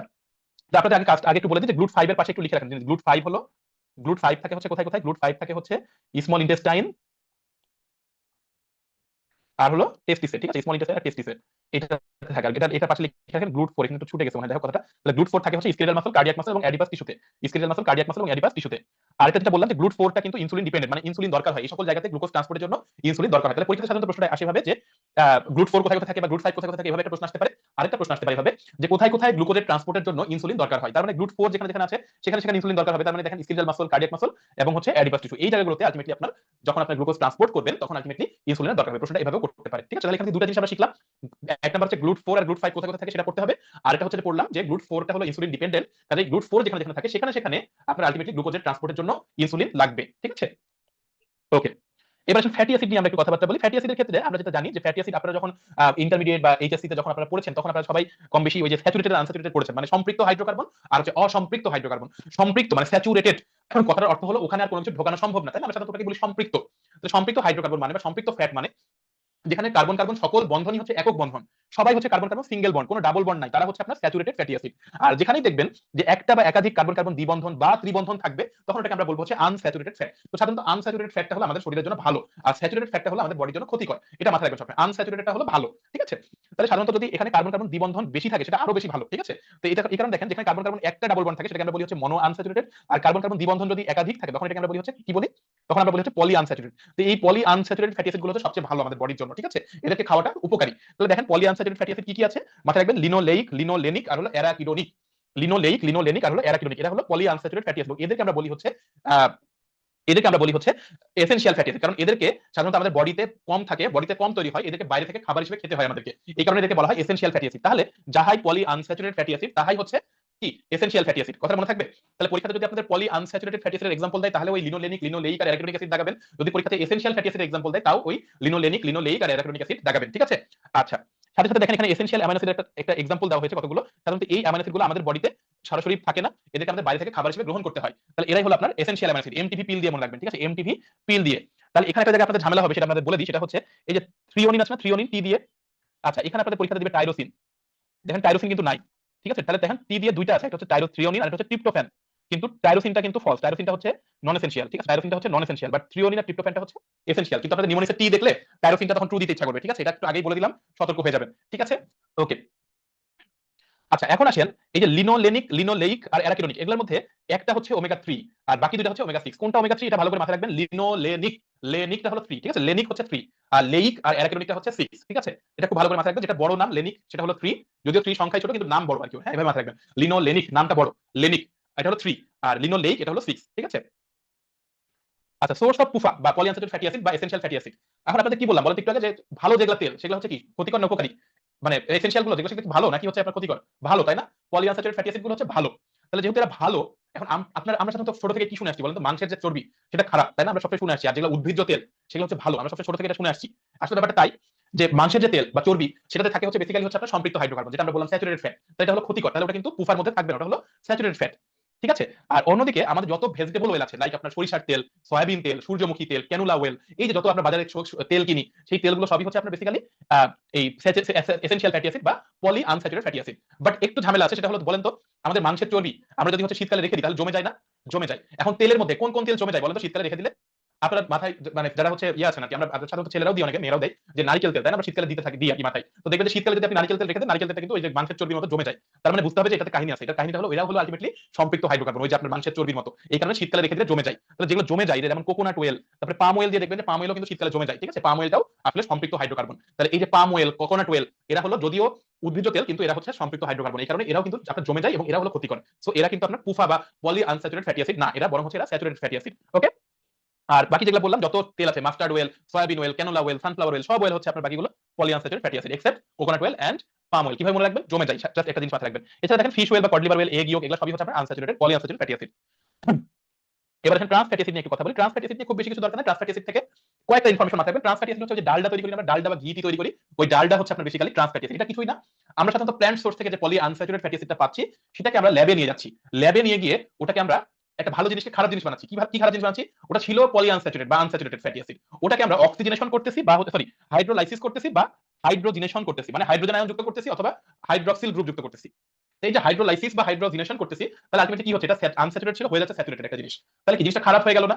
খারাপ হয়ে গেল। এই যে ডালডা তৈরি হয়, ডালডা জিনিসটা কিন্তু ভালো না, তেলের থেকে খারাপ আরো। তাহলে এই যে একটা ভালো জিনিস থেকে খারাপ জিনিস তৈরি হলো, এটা হলো ট্রান্স ফ্যাটি অ্যাসিড। বেসিক্যালি এটা যত খারাপ কাজ আছে সব খারাপ কাজ করবে। আপনার অ্যাথেরোস্ক্লেরোসিসের রিস্ক বাড়াবে, করোনারি হার্ট ডিজিজের রিস্ক বাড়াবে। আমাদের শরীরে খারাপ কোলেস্টেরল কোনটা? এলডিএল হলো খারাপ কোলেস্টেরল, তাহলে খারাপ কোলেস্টেরলটা বাড়াবে, ভালো কোলেস্টেরল এইচডিএল সেটাকে কমাই দিবে। তাহলে যত খারাপ কাজ আছে সব খারাপ কাজগুলো এই ট্রান্স ফ্যাটি অ্যাসিড করবে। এভাবে মাথায় রাখবেন, তাহলেই হবে। তাহলে কিছুই না, ট্রান্স ফ্যাটি অ্যাসিড এটা একটা ল্যাবে তৈরি করা একটা জিনিস, যেটা আলটিমেটলি হচ্ছে প্রথমে আনস্যাচুরেটেড থাকে, পরে যে স্যাচুরেটেড হয়ে যায়। এটা ল্যাবে তৈরি করতেছে, এটা ন্যাচারে পাওয়া যাচ্ছে না। কিভাবে তৈরি করতেছে? আলটিমেটলি ওই যে হাইড্রোজিনেশন বা হাইড্রোলাইসিস করতেছে, এই জিনিসটাকে ভেজিটেবলের লাগে দিয়ে তৈরি করছে, ঠিক আছে? এবং আলটিমেটলি লং চেন হাইড্রোকার্বন তৈরি হচ্ছে, তৈরি মানে সাধারণত থাকে, এবং এটা আলটিমেটলি এই করোনারি হার্ট ডিজিজের রিস্কটা বাড়ায় দেয়। আচ্ছা, এবার হচ্ছে ফসফোলিপিডের আমরা একটু চলে আসি। ফসফোলিপিড নাম শুনে আমরা বুঝতে পারতেছি এটার মধ্যে আছে হলো হচ্ছে ফসফরিক অ্যাসিড বা ফসফেট গ্রুপ আছে, আর একটা হচ্ছে আপনার লিপিড আছে, তাই না? লিপিডও থাকবে একটা সাথে। এই যে ফ্যাটি অ্যাসিড আছে মানে লিপিড, যেটা ফ্যাটি অ্যাসিড, তাহলে ফ্যাটি অ্যাসিড আছে, সাথে হলো ফসফরিক অ্যাসিড আছে। কিন্তু আরেকটা জিনিস সাথে থাকে সবসময়, ফসফরিক অ্যাসিড যদি আপনার ফসফোলিপিড বলে তাহলে মনে রাখবেন যে আরেকটা জিনিস সবসময় সাথে থাকবে, সেটা হলো এই যে অ্যালকোহল থাকবে সাথে। তাহলে ফসফেট গ্রুপ বা ফসফরিক অ্যাসিড সাথে ফ্যাটি অ্যাসিড সাথে একটা অ্যালকোহল থাকবে সবসময়। এখন অ্যালকোহলটা কি ধরনের অ্যালকোহল? এটা কি গ্লিসারল নাকি স্ফিনগোসিন সেটার উপর ডিপেন্ড করে আমরা এটাকে দুই ভাগে ভাগ করি। যদি গ্লিসারল হয় তাহলে হচ্ছে গ্লিসারোফসফোলিপিড, আর যদি স্ফিনগোসিন হয় তাহলে হচ্ছে স্ফিঙ্গোফসফোলিপিড। এখন আপনাদের পরীক্ষাতে সাধারণত এই যে ফসফোলিপিডের এক্সাম্পল আসে পরীক্ষাতে। এখন এক্সাম্পল এই যে এগুলো কঠিন কঠিন নামগুলো আসলে আসে না, ফসফোরাডিক অ্যাসিড, ফসফাটাডিল, ইথানোলামাইন, এগুলো আপনি নাম থেকে বুঝতে পারছেন এটা ফসফেট, ফসফোলিপিড, ফসফাটাডিল সব জায়গায় আছে। তো এই কারণে স্যারেরা এটা দেয় না, স্যারেরা দেয় হলো এইটা সেফালিন, লেসিথিন, প্লাজমালোজেন, এই তিনটা পরীক্ষাতে দেয় যে এরা হলো ফসফোলিপিডের এক্সাম্পল। ঠিক আছে, তো ভালো করে পড়বেন হচ্ছে এইগুলো সেফালিন, লেসিথিন আর হলো প্লাজমালোজেন, এই তিনটা ফসফোলিপিডের এক্সাম্পল, এটা আপনাকে জানতে হবে। আর স্ফিঙ্গোফসফোলিপিডের এক্সাম্পল হচ্ছে স্ফিঙ্গোসিন। হ্যাঁ, স্ফিঙ্গোসিন, হ্যাঁ, এটা আপনারা মাথায় রাখবেন। আচ্ছা, এবার হচ্ছে স্টেরয়েড সাবস্টেন্স। সরি, আচ্ছা, স্টেরয়েড সাবস্টেন্সটা খুব সহজ একটা জিনিস। আপনারা সবাই যখন বায়োকেমিস্ট্রি ফার্স্ট ইয়ার সেকেন্ড ইয়ারে পড়ছেন তখন আপনাদের মনে আছে কিনা, এটা ওই আপনারা স্যাররা পড়াইতো আর কি, যে একটা খুব বিশাল একটা রিং এর কথা বলতো, এই যে এটা হলো সেই রিংটা। এটা খুব ভারী একটা নাম আছে যে সাইক্লোপেন্টানো পারহাইড্রোফিনান্সিন রিং। হ্যাঁ, খুব ভারী একটা নাম, আমরা আইটেমের সময় বলতাম আর কি। তো যাই হোক, তো এই যে যাদের হচ্ছে সাইক্লোপেন্টানো পারহাইড্রোফিনান্সিন রিং থাকে তাদেরকে আমরা বলবো হচ্ছে স্টেরয়েড সাবস্টেন্স। তাহলে দেখেন এরা দুই রকম হতে পারে, একটা হচ্ছে অ্যাকচুয়ালি স্টেরয়েড হরমোন, আর একটা হচ্ছে স্টেরল সাবস্টেন্স। এখন স্টেরয়েড হরমোন কাদেরকে বলছি, যাদের এই সাইক্লোপেন্টানো পারহাইড্রোফিনানফিন রিং এর সাথে, নিউক্লিয়াসের সাথে একটা অক্সিজেন যুক্ত থাকবে, তাদেরকে আমরা বলবো হচ্ছে স্টেরয়েড সাবস্টেন্স। আর যাদের এই রিং এর সাথে একটা হাইড্রক্সিল গ্রুপ যুক্ত থাকবে তাদেরকে আমরা বলবো হচ্ছে স্টেরল সাবস্টেন্স। ঠিক আছে, তাহলে কাদেরকে আমরা স্টেরয়েড বলতে, স্টেরয়েড হরমোন কাদেরকে বলতেছি, যাদের হচ্ছে অক্সিজেন যুক্ত থাকবে। আর যাদের হচ্ছে হাইড্রক্সিল গ্রুপ যুক্ত থাকবে তাদেরকে আমরা বলতেছি হচ্ছে স্টেরল সাবস্টেন্স। ওকে, পরীক্ষাতে কোশ্চেনটা যেটা করতে পারে আপনাদের, আসতে পারে এরকম যে স্টেরয়েড হরমোনের এক্সাম্পল কারা, তখন এটা আসবে। আবার আসতে পারে স্টেরল কারা কারা, তখন আসবে এইটা। আবার প্রশ্নটা এভাবে করতে পারে যে কাদের কাদের স্টেরয়েড নিউক্লিয়াস আছে, তাহলে কি হবে, তখন কিন্তু এটাও হবে এটাও হবে, তখন কিন্তু দুইটাই অ্যান্সার করতে হবে। তখন দেখেন এদেরও স্টেরয়েড নিউক্লিয়াস আছে, এদেরও কিন্তু স্টেরয়েড নিউক্লিয়াস আছে, তার কাজেই তখন কিন্তু দুই সাইডেরটাই ট্রু হবে। কথাটা বোঝা গেল? তাহলে প্রশ্নটা তিন ভাবে আসতে পারে। একটা হতে পারে স্টেরয়েড হরমোন কারা কারা, তখন শুধু এই পাশের গুলো অ্যান্সার করবেন। প্রশ্ন আসতে পারে স্টেরল সাবস্টেন্স কারা কারা, তখন শুধু এই পাশের গুলো অ্যান্সার করবেন। আবার প্রশ্ন আসতে পারে কাদের স্টেরয়েড নিউক্লিয়াস আছে, তখন কিন্তু দুই পাশেরটাই অ্যান্সার হবে। ঠিক আছে, ওকে।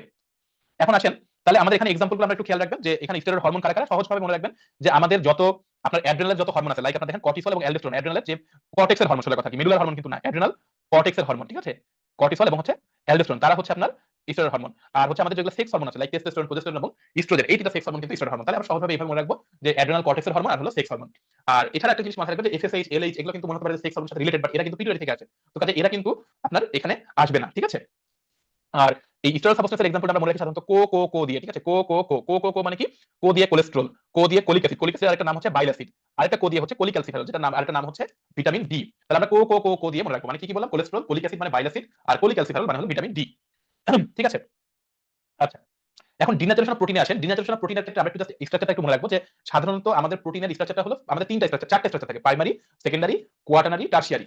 হ্যাঁ, এখন সাধারণত এই যে অ্যামাইনো অ্যাসিডগুলো যখন এটা সরল রেখায় থাকে, মানে এরকম জাস্ট একটা একটার সাথে একটা অ্যামাইনো অ্যাসিড বন্ড বন্ড করে একটা স্ট্রেট লাইনে যখন আপনারা এটা তৈরি করে, তখন এটাকে আমরা বলি হচ্ছে প্রাইমারি স্ট্রাকচার। এটাকে আমরা বলি হচ্ছে প্রাইমারি স্ট্রাকচার। তারপর যখন এটা একটু হালকা পেঁচাই, তখন এটাকে আমরা বলি সেকেন্ডারি স্ট্রাকচার। যখন এটাকে আরো পেঁচাই যায় তখন এটাকে আমরা বলি টারশিয়ারি, এবং যখন একেবারে পেঁচাই পুচাই এরকম জালের মতো হয়ে যায় তখন এটাকে আমরা বলি হচ্ছে কোয়াটারনারি স্ট্রাকচার। তো সাধারণত যেটা মনে রাখবেন যে ডিন্যাচুরেশন অফ প্রোটিন হলে এই যে কোয়াটারনারি প্রোটিন স্ট্রাকচার থাকে সেটা ভেঙে গিয়ে আলটিমেটলি শেষ পর্যন্ত প্রাইমারি স্ট্রাকচারটা প্রিজার্ভ হয়, আর বাকি সব যেটা সেকেন্ডারি, টারশিয়ারি, কোয়াটারনারি সেই স্ট্রাকচারগুলো ধ্বংস হয়ে যায়। তাহলে আপনারা মনে রাখবেন ডিন্যাচুরেশন অফ প্রোটিন হলে আলটিমেটলি প্রাইমারি যেটা আপনার স্ট্রাকচার সেটা শুধুমাত্র থাকে, বাকিগুলো আস্তে আস্তে ধ্বংস হয়ে যায়। এটা এক নাম্বার। এবং আরেকটা জিনিস মাথায় রাখবেন যে প্রাইমারি স্ট্রাকচারগুলো কিন্তু সাধারণত এই যে অ্যামাইড বন্ড যেটা আছে, আপনার পেপটাইড বন্ড যেটা আছে, সেই পেপটাইড বন্ডে যুক্ত থাকে। দেখেন এই যে পেপটাইড বন্ডে যুক্ত থাকে, তাহলে আলটিমেটলি কিন্তু এই ডিন্যাচুরেশন অফ প্রোটিন হলে আলটিমেটলি আপনার পেপটাইড বন্ড কিন্তু ধ্বংস হয় না। ঠিক আছে, এটা মাথায় রাখবেন। আচ্ছা, এখন ডিন্যাচুরেশনের ফলে কিছু ফিজিক্যাল এবং কেমিক্যাল অল্টারেশন হয়, এটা মাথায় রাখতে হবে। এখন এটা আপনাদের সহজভাবে মনে রাখবেন, এটা বেশি পেঁচানোর দরকার নাই, এটা মুখস্থ করতে গেলে আপনি ধরা খেয়ে যাবেন। আপনি একটা ডিমের এক্সাম্পল নেবেন। হ্যাঁ, একটা ধরো একটা ডিম আপনার হচ্ছে যে কাঁচা ডিম, হ্যাঁ কাঁচা ডিম আপনি হচ্ছে ভেঙে বাটিতে নিয়েছেন, আর এটা হচ্ছে সিদ্ধ ডিম ছিলে আপনি বাটিতে নিয়েছেন আরেকটা বাটিতে। আচ্ছা, এখন আপনি বলেন তো, আপনি কাঁচা ডিমটাকে যখন হচ্ছে আপনি ঘুটবেন ভালো করে, মানে ধরেন পানিতে মিশাবেন, তখন কি কাঁচা ডিমটা খুব সহজে কিন্তু পানিতে মিশে যাবে, কিন্তু আপনার সিদ্ধ ডিম এটাকে যদি আপনি যতই গুলাগুলি করেন আপনি কি এটা পানিতে ভালোভাবে মিশাতে পারবেন? পারবেন না। তাহলে কাজেই আপনার হচ্ছে মনে রাখবেন যে কাঁচা ডিম যেটা, মানে যেটা আপনার হচ্ছে ডিনাচুরেশনের আগের অবস্থা, সেটা কি হবে, সেটা সলিবিলিটি বেশি হবে, আর যখন আপনি ডিনাচুরেশন করে ফেলবেন তখন কিন্তু ওটা সলিবিলিটি কম হচ্ছে, কারণ আপনার সিদ্ধ ডিমের সলিবিলিটি কম। তাহলে আপনি সবসময় সিদ্ধ ডিম দিয়ে মাথায় রাখবেন, সিদ্ধ ডিমের সলিবিলিটি কম, তার মানে ডিনাচুরেশন করলে আপনার সলিবিলিটি কি হচ্ছে, ডিক্রিজ করতেছে। ঠিক আছে, গেল এক নাম্বার। দুই নাম্বার কথা হচ্ছে একটা সিদ্ধ ডিম এটা কি ঘনত্ব বেশি, নাকি একটা কাঁচা ডিম যেটাকে আপনি বাটিতে ছেড়ে দিয়েছেন সেটা ঘনত্ব বেশি, বলেন তো কোনটার ঘনত্ব বেশি হবে? আপনার কি মনে হয়, সিদ্ধ ডিমের নাকি কাঁচা ডিমের? সিদ্ধ ডিমের ঘনত্ব বেশি না, কারণ এটা আপনি সিদ্ধ করছেন মানে জিনিসটা কম্প্যাক্ট হয়ে গেছে বেশি, আর কাঁচা ডিমটা তো ছড়িয়ে আছে, তাই না? তাহলে বেশি জায়গা দখল করেছে, তাহলে ঘনত্ব কম হবে, তাহলে সিদ্ধ ডিমের ঘনত্ব বেশি। তার মানে আলটিমেটলি দেখেন ডিন্যাচুরেশন অফ প্রোটিনের কারণে দেখেন আপনার ভিসকোসিটি আলটিমেটলি বেড়ে যাচ্ছে। তারপরে দেখেন আপনি একটা সিদ্ধ ডিম হাতে নিলেন, আর একটা হচ্ছে যে কাঁচা ডিমটা আপনি হাতের মধ্যে নিলেন, দেখবেন যে কাঁচা ডিমটা যখন আপনি হাতে নিচ্ছেন তখন কিন্তু ডিমটা বেয়ে চুয়ে পড়তেছে, মানে এটা কিন্তু আলটিমেটলি ইয়াটা ডিফিউজিবিলিটি বেশি হয়, কিন্তু আপনি যখন সিদ্ধ করে ফেলতেছেন তখন ওই ডিমের ডিফিউজিবিলিটি কমে যায়, তাহলে আলটিমেটলি দেখেন এই যে ডিক্রিজ ডিফিউজিবিলিটি থাকতেছে। আবার একটা কাঁচা ডিম দিয়ে আপনি কিন্তু যে কোনো খাবার বানাতে পারবেন, আপনি কেক বানাতে পারবেন, পুডিং বানাতে পারবেন, যে কোনো খাবার বানাতে পারবেন, কিন্তু আপনি একটা সিদ্ধ ডিম দিয়ে যে কোনো খাবার বানাতে পারবেন? পারবেন না। তার মানে কি দেখেন আপনার লস অফ ফাংশন হয়ে যাচ্ছে সিদ্ধ হওয়ার পরে, মানে ডিনাচুরেশন প্রোটিনের একটা কাজ হলো লস অফ ফাংশন। আর সাথে দেখেন আমরা কাঁচা ডিম খেলে সাধারণত ডাইজেস্ট হয় না, কিন্তু সিদ্ধ ডিম খেলে ডাইজেস্ট হয়, তার মানে ইনক্রিজ ডাইজেস্টিভিটি, মানে সিদ্ধ করার পরে ডাইজেস্টিভিটি বাড়তেছে, তার মানে ডাইজেশনের ক্ষমতাটা বাড়তেছে। ঠিক আছে, ওকে, তাহলে এটা আমরা মাথায় রাখবেন এভাবে করে। এবার আসেন মিনারেলের মধ্যে থেকে micro mineral macro mineral example গুলো খুব ইম্পর্টেন্ট। আমরা মনে রাখবো ম্যাক্রো মিনারেল যেহেতু কম আছে তাই মনে রাখবো। আমরা সাধারণত ইলেক্ট্রোলাইট করার সময় 3-4টা দেখি সাধারণত। কি কি দেখি? Sodium, potassium, chloride. এই তিনটা বেসিক্যালি এই তিনটা বেসিক্যালি দেখে থাকি, সোডিয়াম, পটাশিয়াম এবং ক্লোরাইড। ঠিক আছে, এই তিনটা আমরা সবসময় দেখে থাকি। সাথে ক্যালসিয়াম ম্যাগনেসিয়ামটা আমরা সবসময় ইউজ করি। তাহলে ক্যালসিয়াম ম্যাগনেসিয়ামটা মাথায় রাখবেন। আর দুইটা হচ্ছে একটু আনইউজুয়াল, এটা হলো ফসফরাস এবং হচ্ছে সালফার। এই সাতটা হলো আপনার ম্যাক্রো। এবারে যা আছে সবই হলো মাইক্রো মিনারেল। মাইক্রো মিনারেল একটা নাম আছে, সেটা হলো ট্রেস এলিমেন্ট। তাহলে পরীক্ষাতে কিন্তু ট্রেস এলিমেন্টের এক্সাম্পল আসে। তো আপনি যদি ট্রেস এলিমেন্টের এক্সাম্পল মুখস্থ না করতে চান, আপনি ম্যাক্রো মিনারেল এক্সাম্পল মুখস্থ করলে বাকিগুলোকে ফলস দিলেই হবে। ঠিক আছে, তাহলে আমাদের এখানে পড়তে হবে ম্যাক্রো মিনারেলটা ভালো করে পড়তে হবে, যেহেতু কম আছে প্লাস আমাদের এটা মনে রাখা সহজ। ম্যাক্রো মিনারেলটা পড়তে পারেন। ঠিক আছে, তাহলে সোডিয়াম মনে রাখবেন, পটাশিয়াম মনে রাখবেন, ক্লোরাইড, মানে আমরা ইলেক্ট্রোলাইটে যে তিনটা দেখি এর সাথে মনে রাখবেন ক্যালসিয়াম ম্যাগনেসিয়াম আমরা বেশি দেখি সবসময়। তাহলে ক্যালসিয়াম ম্যাগনেসিয়ামটাও আসবে। আর সাথে একটু আনইউজুয়াল দুটো মনে রাখবেন, একটা হচ্ছে ফসফরাস আর একটা হচ্ছে সালফার। ফাংশন অফ মিনারেলস এর মধ্যে থেকে দুইটা জিনিস একটু দাগ দিবেন। এখানে হচ্ছে ফাংশন অফ মিনারেলের মধ্যে এই যে এই পয়েন্টটা দাগাবেন, একসাথে structural element of bones and teeth. এখানে তিনটা জিনিস হচ্ছে আপনার বোনস এবং টিথের স্ট্রাকচারাল এলিমেন্ট হিসেবে কাজ করে। তারা হচ্ছে একটা হলো ক্যালসিয়াম, আর হচ্ছে ম্যাগনেসিয়াম, আর একটা হচ্ছে ফসফেট। এই তিনটা জিনিস হচ্ছে আপনার স্ট্রাকচারাল এলিমেন্ট হিসেবে কাজ করে। জিঙ্ক ডেফিসিয়েন্সি থেকে কয়েকটা জিনিস পরীক্ষাতে আসে, সেটা হলো আপনার জিঙ্ক ডেফিসিয়েন্সির কারণে কি কি হয়। কিছু আছে অ্যাকিউট, কিছু আছে ক্রনিক। এখন অ্যাকিউট আর ক্রনিকের মধ্যে দুটো জিনিস কিন্তু কমন। দেখেন ডায়রিয়া এখানেও আছে, এখানেও কিন্তু ডায়রিয়া আছে, দেখছেন? আবার দেখেন এখানেও লস অফ হেয়ার আছে, এখানেও কিন্তু হেয়ার লস আছে। তাহলে ডায়রিয়া এবং হেয়ার লস এটা কিন্তু অ্যাকিউট এবং ক্রনিক দুই জায়গাতেই আছে। এটা খুব সহজ একটা জিনিস। এখন বাকি যে দুইটা করে আছে, সেই দুইটা করে আমাদের একটু বেশি গুরুত্ব দিতে হবে। এক নম্বর হচ্ছে দেখেন অ্যাকিউট ডেফিসিয়েন্সিতে ইউজুয়ালি কি হয়, মেন্টাল অ্যাপেথি হয়। আর অ্যাকিউট ডেফিসিয়েন্সিতে আরেকটা জিনিস হয়, সেটা হলো স্কিন আলসার। স্কিন আলসারটা কি ধরনের আলসার হয়? সাধারণত ময়েস্ট এক্সিমাটয়েড আলসার হয়। ময়েস্ট এক্সিমাটয়েড মানে এখানে একটা ভেজা একটা আলসার হবে এবং এই আলসারটা চুলকানি থাকবে, এক্সিমাটয়েড হবে। ঠিক আছে, এবং এটা কোথায় হয়? অ্যারাউন্ড দ্য মাউথ হয়। এই ডেসক্রিপশনটা আপনাদের একটু লাগবে। ঠিক আছে, আচ্ছা। আর ক্রনিক ডেফিসিয়েন্সিতে মনে রাখবেন গ্রোথ রিটার্ডেশন হয়। এখন এই গ্রোথ রিটার্ডেশন আসলে কেন হয় এটা আপনাদের একটু জাস্ট বলি। গ্রোথ রিটার্ডেশন হওয়ার কারণটা হলো আমাদের গ্রোথ রিটার্ডেশন আসলে বেসিক্যালি চারটা হরমোনের উপর ডিপেন্ডেন্ট। একটা হচ্ছে গ্রোথ হরমোন, একটা হচ্ছে কর্টিসল হরমোন, একটা হচ্ছে থাইরয়েড হরমোন, আর একটা হচ্ছে আপনার সেক্স হরমোন যেটা আমরা বলি সেটা। ঠিক আছে, টেস্টোস্টেরন বা এস্ট্রোজেন, এই প্রোজেস্টেরন এগুলো আর কি। ঠিক আছে, এখন বেসিক্যালি জিঙ্ক হলো কি করে, এই সেক্স হরমোনের উপর কাজ করে। এই সেক্স হরমোনটাকে ওরা আসলে মানে এটার কাজটাকে এনহান্স করে। এখন জিঙ্ক ডেফিসিয়েন্সি হলে কি হয়, সেক্স হরমোন ঠিকমতো কাজ করতে পারে না। এখন এই সেক্স হরমোন যদি ঠিকমতো কাজ করতে না পারে, আলটিমেটলি কি হবে? একদিকে তো গ্রোথ রিটার্ডেশন হবেই, পাশাপাশি তার দেখেন হাইপোগোনাডিজম হবে। তাহলে আলটিমেটলি দেখেন গ্রোথ রিটার্ডেশনের জন্য আমরা কি বলছি, ডুয়ার্ফিজম হচ্ছে আর হাইপোগোনাডিজম হচ্ছে। এখন হাইপোগোনাডিজম যদি হয় তাহলে ইনফার্টিলিটি হবে না? তাহলে ইনফার্টিলিটি যদি আসে জিঙ্কের ইয়া হিসেবে, কি বলে যে জিঙ্কের আপনার ডেফিসিয়েন্সি ফিটার হিসেবে, তাহলে ইনফার্টিলিটিও কিন্তু ট্রু হবে। ঠিক আছে, তাহলে আমরা কি বলতে পেলাম, এখানে বেসিক্যালি সেক্স হরমোন ঠিকমতো কাজ করতে পারছে না। এখন এই সেক্স হরমোন ডেফিসিয়েন্সির জন্য আলটিমেটলি আপনার গ্রোথ রিটার্ডেশন হচ্ছে, যেটাকে আমরা ডুয়ার্ফিজম বলছি, সাথে সাথে হাইপোগোনাডিজম হচ্ছে, যে কারণে ইনফার্টিলিটি হচ্ছে। আর এই দুটোকে একসাথে আমরা বলি হচ্ছে হাইপোগোনাডাল ডুয়ার্ফিজম। ঠিক আছে, এটাকে আমরা একসাথে বলি হচ্ছে হাইপোগোনাডাল ডুয়ার্ফিজম। ঠিক আছে, হাইপোগোনাডাল ডুয়ার্ফিজম। ওকে, এবার আমরা একটু ভিটামিনে চলে আসি। ভিটামিনের মধ্যে সোর্স গুলো আসতে পারে, যে এন্ডোজেনাস সোর্স কোনটা কোনটা আছে। আমরা খুব সহজভাবে মনে রাখবো যে ইন্টেস্টিনাল ফ্লোরা থেকে ভিটামিন কে, ভিটামিন বি12 এবং বায়োটিন আসে। স্টেরয়েড প্রিকারসরটা আসে হলো ভিটামিন বি থেকে, আর একটা হচ্ছে নিয়াসিন তৈরি হতে পারে ট্রিপ্টোফ্যান থেকে। তাহলে এই এন্ডোজেনাস সোর্স গুলোর নাম করতে হবে। কোএনজাইমটা আমরা অলরেডি পড়ে ফেলেছি। কোএনজাইম হলো কোনটা কোনটা বলেছিলাম, ভিটামিন বি কমপ্লেক্স এবং ভিটামিন সি, মানে সকল ওয়াটার সলিউবল ভিটামিন। হ্যাঁ, ভিটামিন বি কমপ্লেক্স এবং ভিটামিন সি মানে সকল ওয়াটার সলিউবল ভিটামিন কিন্তু কোএনজাইম হিসেবে কাজ করতে পারে। আর এটা হচ্ছে ভিটামিন কে হলো শুধুমাত্র একটা ফ্যাট সলিউবল ভিটামিন, যে হলো আপনার অ্যাক্টিং অ্যাজ কোএনজাইম। তাহলে আপনাকে একটা এফ দিয়ে দিতে পারি এখান থেকে, যে which of the following fat soluble vitamin can act as coenzyme। তাহলে আপনারা মনে রাখবেন কি, এটা হলো ভিটামিন কে। ঠিক আছে, অ্যান্টিঅক্সিডেন্ট ভিটামিন হচ্ছে আমরা সহজে মনে রাখি এ সি ই দিয়ে, বাট এর মধ্যে মনে রাখবেন দুইটা ফর্ম আছে, একটা হলো অ্যাক্টিভ ফর্ম আর একটা হলো আপনার ইনঅ্যাক্টিভ ফর্ম।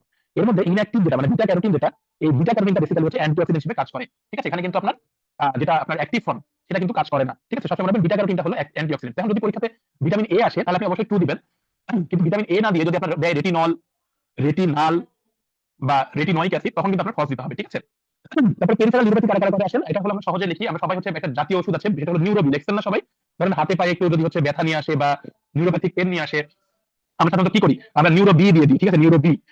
একটু জাস্ট নিউরো বি যদি হচ্ছে আপনি একটু কোটাটা দেখেন, তাহলে ওখানে কি কি আছে দেখবেন। দেখবেন দুটো জিনিস আছে, একটা হচ্ছে দেখবেন ভিটামিন বি1 আছে, বি6 আছে এবং বি12 আছে। তাহলে আপনি বুঝতে পারতেছেন যে বি1 বি6 এবং বি12 মানে দেখতে থায়ামিন, পাইরিডক্সিন আর হচ্ছে সায়ানোকোবালামিন, এই তিনটা হচ্ছে আপনার বেসিক্যালি ভিটামিন মানে বি ডেফিসিয়েন্সি, মানে এই ডেফিসিয়েন্সির জন্য বেসিক্যালি হচ্ছে আপনার পেরিফেরাল নিউরোপ্যাথি ডেভেলপ করবে। ঠিক আছে, পেরিফেরাল নিউরোপ্যাথি ডেভেলপ করবে।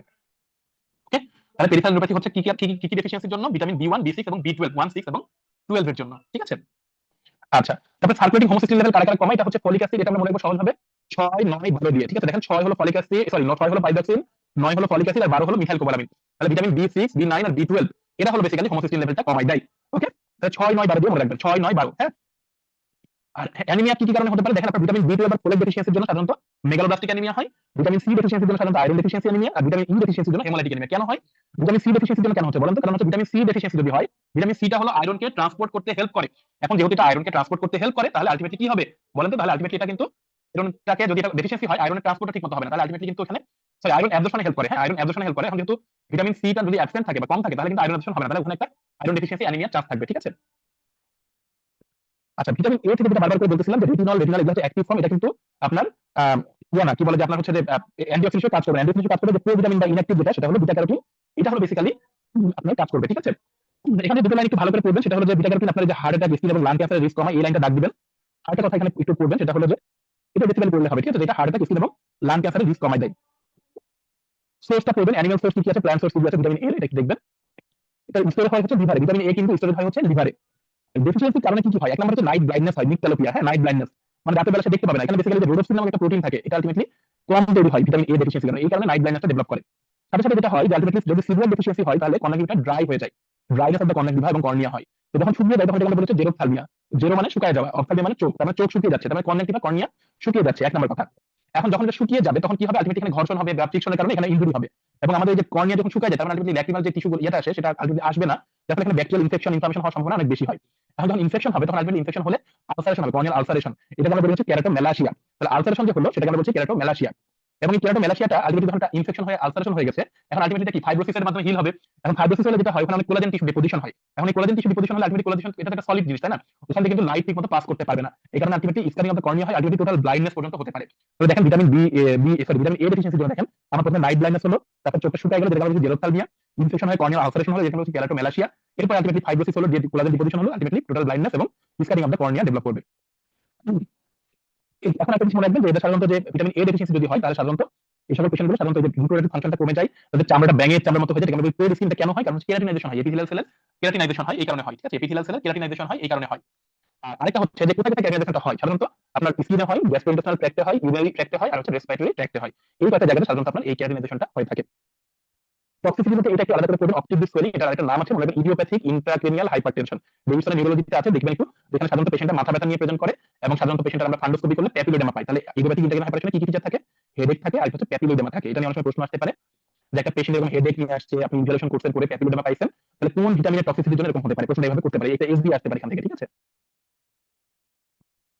সরি, ভিটামিন ডি আপনাদের খুব বেশি লাগে না, ভিটামিন ডি তো জাস্ট হচ্ছে আপনারা এটা আপনাদের ফিজিওলজিতে পড়াবে আসলে, যাতে এখানে ডেফিসিয়েন্সি সিম্পটম আপনাদের এখানে পড়বেন, নিউট্রিশনাল ডিকেস আর হচ্ছে অস্টিওমেলাসিয়া, এটা একটু ভালো করে পড়বেন।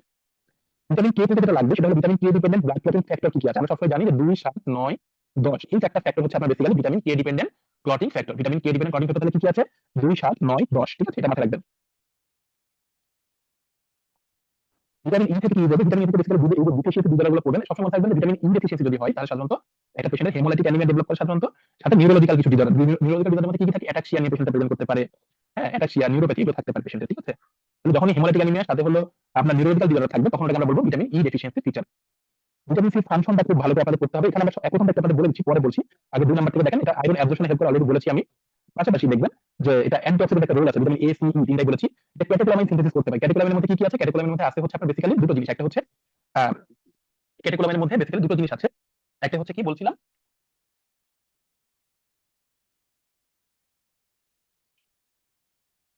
আমাদের যে দুটো আমাদের ইয়ে থেকে তৈরি হয়, একটা হচ্ছে অ্যাড্রেনালিন, নরঅ্যাড্রেনালিন বা এপিনেফ্রিন, নরএপিনেফ্রিন, ঠিক আছে।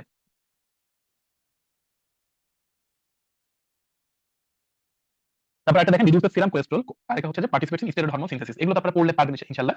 বাট ঝামেলা যেটা হয় এটা একটু বুঝতে সমস্যা হয়। প্রথম কথাটা দেখেন, প্রথম কথাটা ইট ইজ দেখেন এখানে বলতেছে post translational maturation of collagen, কথার অর্থ কি।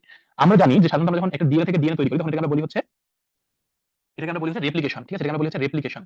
ডিএনএ থেকে যখন আমরা আরএনএ তৈরি করি তখন এটাকে আমরা বলি হচ্ছে ট্রান্সক্রিপশন। আর যখন আরএনএ থেকে আমরা প্রোটিন তৈরি করি তখন এটাকে আমরা বলি হচ্ছে ট্রান্সলেশন। এখন ট্রান্সলেশনের ফলে দুটো ধরনের আমরা প্রোটিন তৈরি হয়, সেটা একটা হচ্ছে আপনার লাইসিন, আরেকটা হচ্ছে আপনার প্রোলিন, লাইসিন আর হচ্ছে প্রোলিন। এখন প্রবলেম যেটা হয় যে লাইসিন এবং প্রোলিন এটা দুজনের কেউই আলটিমেটলি কোলাজেন তৈরি করতে পারে না, কে তৈরি করতে পারে, দেখেন লাইসিনের সাথে যখন আমরা হাইড্রক্সিল গ্রুপ যুক্ত করব, প্রোলিনের সাথে যখন আমরা হাইড্রক্সিল গ্রুপ যুক্ত করব তখন আলটিমেটলি হবে হাইড্রক্সি লাইসিন আর হচ্ছে হাইড্রক্সি প্রোলিন, তাই না। এখন এই হাইড্রক্সি লাইসিন এবং হাইড্রক্সি প্রোলিন এরা দুজন আলটিমেটলি দেখা যাচ্ছে যে এই ইয়া করতেছে, কোলাজেন সিনথেসিস করতে পারে। তাহলে দেখেন আপনাদের কিন্তু এখানে কি ঘটনা ঘটলো, দেখেন এখানে ট্রান্সলেশন হয়ে লাইসিন এবং প্রোলিন তৈরি হয়েছিল, এরপর ওটাকে মডিফিকেশন করে আমরা হাইড্রক্সি লাইসিন এবং হাইড্রক্সি প্রোলিন তৈরি করলাম, যেটা কিনা আপনার কোলাজেন সিনথেসিসে হেল্প করতেছে। তার মানে দেখেন আমাদের পোস্ট ট্রান্সলেশনাল ম্যাচুরেশন হচ্ছে যেটা বা মডিফিকেশন হচ্ছে যেটা, সেখানে মেইনলি হচ্ছে এই দুটো জিনিস তৈরি হলো। তাহলে এটা আমরা এভাবে মনে রাখবো, ঠিক আছে। তাহলে আমাদের হাইড্রক্সি লাইসিন এবং হাইড্রক্সি প্রোলিন তৈরির ক্ষেত্রে ভিটামিন সি ভূমিকা রাখছে, ভিটামিন সি কিন্তু লাইসিন এবং এই প্রোলিন তৈরির ক্ষেত্রে ভূমিকা রাখছে না, মানে ট্রান্সলেশনের পরে তার কাজটা শুরু হচ্ছে। বিষয়টা বোঝা গেল? ওকে, এরপর আসেন থায়ামিন। থায়ামিনের ডেফিসিয়েন্সির কারণে আমরা জানি যে বেরি হয়, এটা হলো ভিটামিন বি1, এটা ডেফিসিয়েন্সির জন্য বেসিক্যালি হচ্ছে বেরি হয়, এবং এই বেরি কারণে দেখবেন আমাদের ড্রাই বেরি যেটা সেটা হলো আমাদের পেরিফেরাল নিউরোপ্যাথি হয়, আর ওয়েট বেরিতে হার্ট ফেলার এবং ইডেমা হয়। এছাড়া ওয়ার্নিক্স এনকেফালাইটিস এবং কর্সাকোসাইকোসিস হয়। তো সাধারণত ওয়ার্নিক্স এনকেফালাইটিস আমরা মনে রাখি হচ্ছে একো দিয়ে। ওয়ার্নিক্স এনকেফালাইটিস তাহলে কি কি হয়? অ্যাটাক্সিয়া, কনফিউশন এবং অপথ্যালমোপ্লেজিয়া হয়, ঠিক আছে? অ্যাটাক্সিয়া, কনফিউশন এবং অপথ্যালমোপ্লেজিয়া হয়। আর হচ্ছে আপনার কর্সাকোসাইকোসিসের ক্ষেত্রে সাধারণত আপনার কিছু সেন্ট্রাল নার্ভাস সিস্টেম প্রবলেমগুলো দেখা যায়, ঠিক আছে? আচ্ছা, আমাদের একদম শেষের দিকে চলে আসছি আমরা আসলে। তারপর আপনাদের একটা 5 মিনিটের ব্রেক, আরেকবার একটু 5 মিনিটের ব্রেক দিয়ে ফেলি, হ্যাঁ? নামাজের টাইমে একটা ছোট ব্রেক দিই 5 মিনিট, ঠিক আছে? আমরা 5 মিনিট পরে জাস্ট হয়তো 10 মিনিট শেষ করব, বাট তারপর আসলে একটু তাড়াহুড়া করে এখন আসলে পড়ানো ভালো ঠিক হবে না, ঠিক আছে? আপনাদের জাস্ট আরেকটা 5 মিনিট ব্রেক দিই, আমি 5 মিনিট পরে আবার শুরু করি, ঠিক আছে? আমরা শুরু করি তাহলে, হ্যাঁ? তো আসেন আমরা হচ্ছে তাহলে ভিটামিন বি ওয়ান ডেফিসিয়েন্সি বা যেটা আমরা বলছিলাম থায়ামিন ডেফিসিয়েন্সি, এই পর্যন্ত পড়েছিলাম আর কি। তাহলে থায়ামিন ডেফিসিয়েন্সিতে আমরা বেসিক্যালি মনে রাখবো যে বেরিবেরি হবে। বেরিবেরিটা হলো basically wet beriberi, dry beriberi দুই রকম। ড্রাই বেরিবেরি মানে পেরিফেরাল নিউরোপ্যাথি, আর ওয়েট বেরিবেরি মানে হচ্ছে আমাদের বেসিক্যালি হচ্ছে হার্ট ফেলিয়ার বা ইডেমা হবে। ওয়েট বেরিবেরি মানে ভেজা, মানে পানি বেশি থাকবে ব্যাপারটা এরকম, তাই না? তাহলে ইডেমা বা হার্ট ফেলিয়ার নিয়ে পেশেন্টটা প্রেজেন্ট করবে। আর ওয়ার্নিক্স এনকেফালাইটিস আমরা মনে রাখবো একো হয়, মানে অ্যাটাক্সিয়া, কনফিউশন, অপথ্যালমোপ্লেজিয়া। অ্যাটাক্সিয়া, কনফিউশন, অপথ্যালমোপ্লেজিয়া, ওকে? রিবোফ্লাভিনটা হলো কি, আগে আমাদের সাধারণত বাংলাদেশে বেশি হতো যে মানুষ অপুষ্টিতে ভুগতো, ভিটামিন বি ওয়ান ডেফিসিয়েন্সি নিয়ে আসতো, তখন এই যে দেখেন যে মুখের চারিদিকে অ্যাঙ্গুলার স্টোমাটাইটিস, এই যে মুখের চারিদিকে ঘা হয়, গ্লসাইটিস জিহ্বাতে ঘা হয়, সেবোরিক ডার্মাটাইটিস, সিটিলোসিস এগুলো প্রেজেন্ট করে। তাহলে মাথায় রাখবেন যে মুখের চারিদিকে ঘা, জিহ্বাতে ঘা, এগুলো সাধারণত হচ্ছে আপনার রিবোফ্লাভিন বা ভিটামিন বি টু ডেফিসিয়েন্সির একটা আপনার ম্যানিফেস্টেশন, ঠিক আছে? আচ্ছা, তাহলে আমরা মাথায় রাখবো কি যে এটা হলো angular stomatitis, glossitis, চিলোসিস, seborrhoeic dermatitis, এই কয়েকটা হচ্ছে আপনার রিবোফ্লাভিন ডেফিসিয়েন্সি বা ভিটামিন বি টু ডেফিসিয়েন্সির আপনার একটা রেজাল্ট। পেলেগ্রাটা একটু ভালো করে খেয়াল রাখবেন, পেলেগ্রা হচ্ছে নিয়াসিন ডেফিসিয়েন্সির কারণে হয়, এটা হলো vitamin B three deficiency basically. তাহলে পেলেগ্রার কারণে আমাদের তিনটা জিনিস হয়, একটা আমরা মনে রাখি 3 দিয়ে। দেখেন ডার্মাটাইটিস, ডায়রিয়া, ডিমেনশিয়া। এখন এটা ডার্মাটাইটিস যেটা, সেটা একটু ভালো করে বুঝতে হবে আপনাদেরকে। ডার্মাটাইটিসটা বেসিক্যালি এখানে হচ্ছে আপনার আমাদের যে শরীরের যে জায়গাটাতে আপনার হচ্ছে লাইট পড়ে, সূর্যের আলো পড়ে, যেমন ধরেন আমরা যখন জামা কাপড় পরি তখন দেখবেন যে আমাদের এই যে কলারের যে জায়গাটা ওটা কিন্তু খালি থাকে। মেয়েরা যেখানে নেকলেস পরে না, নেকলেসের জায়গাটা সাধারণত খালি থাকে, ওইখানে সূর্যের আলো পড়লে ওই জায়গাটা পুড়ে যায় না? ওই যে পুড়ে গেলে যেরকম দেখায় ওইরকম একটা জাস্ট ডার্মাটাইটিস হয়। এটাকে আমরা বলি হচ্ছে, এরা দেখেন কথাটা লেখা আছে, erythema resembling severe sunburn appearing symmetrically over the parts of the body expose to sunlight specially on the neck. মানে ওই যে আমাদের যে জায়গাটাতে ফিমেলরা নেকলেস পরে ওই জায়গাটা একটা এরাইডেমা ডেভেলপ করে এবং একটা সানবার্ন পুড়ে যাওয়ার মতো একটা জায়গাটা মনে হয়, ঠিক আছে? তো ওইটাকে আমরা বলতেছি, বলি একটা সুন্দর নাম আছে ওটাকে বলি আমরা ক্যাজুয়ালস নেকলেস বলি আমরা, হ্যাঁ? তাহলে এটা সাধারণত যে ডার্মাটাইটিসটা হয় তার একটা নাম হচ্ছে ক্যাজুয়ালস নেকলেস। তাহলে এই ডার্মাটাইটিসটা হচ্ছে সাধারণত ওই যে নেকের চারিদিকে হয়, সূর্যের আলো পড়লে যেরকম পুড়ে পুড়ে যায় ওইরকম একটা এরিতেমার মতো ডেভেলপ করে। তাহলে ডার্মাটাইটিসটা একটু স্পেসিফিক ক্যারেক্টারিস্টিকটা মাথায় রাখবেন, ঠিক আছে? এবং ডায়রিয়া, ডিমেনশিয়া তো হতেই পারে। এটা এসবি তে অনেক সময় দিতে পারে যে একটা পেশেন্ট এরকম আপনার কাছে আসছে, তার ঘাড়ের কাছে এরকম হচ্ছে একটা এলাইদেমা আছে, সাথে পেশেন্ট তার ধরেন যে 3 দিন ধরে তার হচ্ছে ডায়রিয়া হচ্ছে, মানে কথাটা ডায়রিয়া না বলে যে তার ফ্রিকোয়েন্সি অফ স্টুল বেড়ে গেছে, সাথে সে হচ্ছে ফরগেটফুলনেস নিয়ে প্রেজেন্ট করছে। আপনার তাহলে কোন ভিটামিনের ডেফিসিয়েন্সিতে হতে পারে এরকম একটা প্রশ্ন এসবি দিতে পারে এখানে। প্যান্টোথেনিক অ্যাসিড একবার দেখেন, এটা খুব বেশি লাগে না, প্যান্টোথেনিক অ্যাসিডের তেমন কিছু নাই আসলে, জাস্ট 4টা সিম্পটম আছে, পড়ে দেখবেন। পাইরিডক্সিন একটা ইম্পর্টেন্স আছে আমাদের বডিতে, সেটা হলো পাইরিডক্সিনটা সাধারণত আমরা টিবির ওষুধ যখন দিই, টিবির ওষুধের মধ্যে একটা ড্রাগ আছে আইসোনিয়াজাইড। এই আইসোনিয়াজাইড কি করে? আইসোনিয়াজাইডটা সাধারণত হচ্ছে আপনার এই পেরিফেরাল নিউরোপ্যাথিটা করে এবং এটা পাইরিডক্সিনের সাধারণত অ্যাবজর্পশনটাকে হ্যাম্পার করে। তো বেসিক্যালি এই কারণে আমরা সাধারণত আইসোনিয়াজাইড বা টিবির ওষুধ যদি দিয়ে থাকি তাহলে সাধারণত পাইরিডক্সিনের সাথে সাথে পেশেন্টকে দেওয়া হয়, এটা একটু মাথায় রাখবেন। আর বেসিক্যালি পাইরিডক্সিন থেকে বেশি কিছু লাগবে না, পাইরিডক্সিন পেরিফেরাল নিউরোপ্যাথি করে, এটা একটু মাথায় রাখবেন। সাথে সাথে এটা হলো আপনার অ্যানিমিয়া করতে পারে, এটা একটু মাথায় রাখতে পারেন, ঠিক আছে? বায়োটিন কি করে? বায়োটিন সাধারণত এই যে স্কেলি ডার্মাটাইটিস করে এবং প্যারাস্থেসিয়াও করতে পারে, এটা একটু খেয়াল রাখবেন যে বায়োটিন সাধারণত স্কেলি ডার্মাটাইটিস এবং প্যারাস্থেসিয়া করে। এগুলো একেবারেই কম ইম্পর্টেন্ট, আপনাদের এখান থেকে জাস্ট মনে রাখবেন যে আমাদের এই যে এই নিয়াসিনটা হলো আপনারা মনে রাখবেন 5, এটা 3 স্টার দিয়ে পড়বেন নিয়াসিনটা। রিবোফ্লাভিনটা 3 স্টার দিয়ে পড়বেন, ঠিক আছে? তারপর আপনার হচ্ছে এই যে থায়ামিনটা আপনারা হচ্ছে 5 স্টার দিয়ে পড়বেন, এগুলো বেশি ইম্পর্টেন্ট থায়ামিনটা। আর বেসিক্যালি আপনাদের জন্য ভিটামিন সি এবং ভিটামিন এ টা হলো ইনফিনিটি স্টার, ঠিক আছে? এগুলো পরীক্ষার আগে রাতে ভিটামিন সি এবং ভিটামিন এ টা ভালো করে পড়ে যাবেন, ঠিক আছে? ভিটামিন সি, ভিটামিন এ এগুলো না পড়ে গেলে কিন্তু হবে না, ঠিক আছে? ভিটামিন সি এবং ভিটামিন এ ভালো করে পড়তে হবে। আচ্ছা, আর বাকি যেগুলো দেখলাম যে প্যান্টোথেনিক অ্যাসিড, পাইরিডক্সিন, বায়োটিন, এগুলো থেকে প্রশ্ন খুব কম আসে। আচ্ছা, তাও একবার দেখেন যে এই বায়োটিনের কারণে কি হচ্ছে, স্কেলি ডার্মাটাইটিস এবং প্যারাস্থেসিয়া হতে পারে। এবার আসুন ভিটামিন বি12 ইজ ভেরি ইম্পর্টেন্ট আপনাদের জন্য, পরীক্ষাতে ভিটামিন বি12 টা ইনফিনিটি স্টার, পরীক্ষাতে আসার সম্ভাবনা খুব বেশি। আচ্ছা, ভিটামিন বি12 টাতে আপনাদের মনে রাখতে হবে যেটা একটা কোবাল্ট কন্টেনিং কোরিন রিং থাকে, এটা একটা কেমিস্ট্রিতে, তাহলে এটা খুব ইম্পর্টেন্ট কথা। যেখানে কোন মিনারেলটা থাকে তাহলে এটা খেয়াল রাখতে হবে, কোবাল্ট কন্টেনিং কোরিন রিং। এবং এই কোরিন রিংটা আবার 4টা পাইরোল রিং এর সমন্বয়ে তৈরি হয়। তাহলে প্রথম কথা এটা হলো কোবাল্ট কন্টেনিং কোরিন রিং থাকে, আর এই কোরিন রিংটা আবার 4টা পাইরোল রিং এর সমন্বয়ে তৈরি হয়। এই দুইটা কথা মাথায় রাখবেন। আর এটা ডায়েটারি সোর্স থেকে আসতে পারে, যেমন যে দুধ, তারপরে মাছ, মাংস, হ্যাঁ, এগুলো থেকে আসতে পারে। আর এটা কিন্তু এন্ডোজেনাসলি গাট ফ্লোরা থেকে তৈরি হতে পারে। আচ্ছা, এখান থেকে বেসিক্যালি লাগবে ডেফিসিয়েন্সি ডিসঅর্ডারটা। এখানে আমরা জানি যে মেগালোব্লাস্টিক অ্যানিমিয়া হয়, সাথে হলো নিউরোলজিক্যাল ডিসঅর্ডার গুলো আসতে পারে। আচ্ছা, এখন নিউরোলজিক্যাল ডিসঅর্ডার কি আসবে? প্রথম কথা যেটা, সেটা হলো পেরিফেরাল নিউরোপ্যাথি হয়। পেরিফেরাল নিউরোপ্যাথি মানে গ্লাভস এন্ড স্টোকিং প্যারাস্থেসিয়া, মানে আপনার একটা মানুষ যদি হাত মোজা এবং পা মোজা পরে থাকে তাহলে ওই হাত মোজা এবং পা মোজা পরা জায়গাগুলোতে তার হচ্ছে সেন্সরি যেটা আপনার সেটা লস হবে। আপনি তাকে পেইন টাচ দিলে সেটা হচ্ছে সে পেইন টাচ, টেম্পারেচার, এই যে সেন্সেশন গুলো সেগুলো তার ঠিকমতো থাকবে না, এটা একটা। পাশাপাশি তার হচ্ছে অ্যাঙ্কেল রিফ্লেক্স লস হবে, তার হলো অ্যাঙ্কেল রিফ্লেক্সটা লস হবে। কারণ অ্যাঙ্কেল রিফ্লেক্সটা কোথায় বলেন তো? অ্যাঙ্কেল রিফ্লেক্সটা পড়া হচ্ছে সাধারণত ওই যে আপনার পা মোজা যদি পরে থাকে কেউ, তাহলে তার অ্যাঙ্কেলটা কিন্তু ওইখানে থাকে, পা মোজার মধ্যে পড়ে যাচ্ছে, তার মানে কি ওখানকার পেরিফেরাল নার্ভগুলো ডিস্ট্রাকশন হয় বলে আলটিমেটলি তার অ্যাঙ্কেল রিফ্লেক্সটা লস হবে, ওকে? স্পাইনাল কর্ডে দুটো ঘটনা ঘটবে, একটা হচ্ছে আপনার তার সাবঅ্যাকুট কম্বাইন্ড ডিজেনারেশন হবে স্পাইনাল কর্ডে, মানে আপনারা দেখেন তার পোস্টেরিয়র কলামটাও লস হবে, আবার কর্টিকো স্পাইনাল ট্র্যাক্টটাও লস হবে। আপনাদের যদি অ্যানাটমি ক্লাস হয়ে থাকে আপনারা জানেন যে পোস্টেরিয়র কলামের কাজ হচ্ছে মেইনলি ভাইব্রেশন সেন্সেশন এবং প্রোপ্রিওসেপশন, মানে জয়েন্ট পজিশন, যেটা কি প্রোপ্রিওসেপশন, আরেকটা নাম কি জয়েন্ট পজিশন। Joint position. তাহলে দুটো কাজ করে, একটা হচ্ছে ভাইব্রেশন সেন্সেশন আর একটা হচ্ছে জয়েন্ট পজিশন। তাহলে তার ভাইব্রেশন সেন্সেশনটাও ডিমিনিশড হবে এবং প্রোপ্রিওসেপশনটাও ডিমিনিশড হবে, সেটা জয়েন্ট পজিশনটা বলতে পারবে না, ঠিক আছে? তাহলে এই দুটো জিনিস মাথায় রাখবেন। আর কর্টিকোস্পাইনাল ট্র্যাক্টে যদি লেশন হয় তাহলে সাধারণত আপার মোটর নিউরোসাইন হয়। তাহলে আপার মোটর নিউরোসাইন ফিচার কি সেগুলো আপনাকে আবার মাথায় রাখতে হবে। কি ফিচার আছে আপার মোটর নিউরোসাইনে? একটা হচ্ছে তার স্প্যাস্টিক প্যারাপ্লেজিয়া হবে, ঠিক আছে? স্প্যাস্টিক প্যারাপ্লেজিয়া হবে। 2 নম্বর কথা হলো ওই পেশেন্টটার টোন অনেক বেড়ে যাবে, মানে হাইপারটোনিয়া হবে।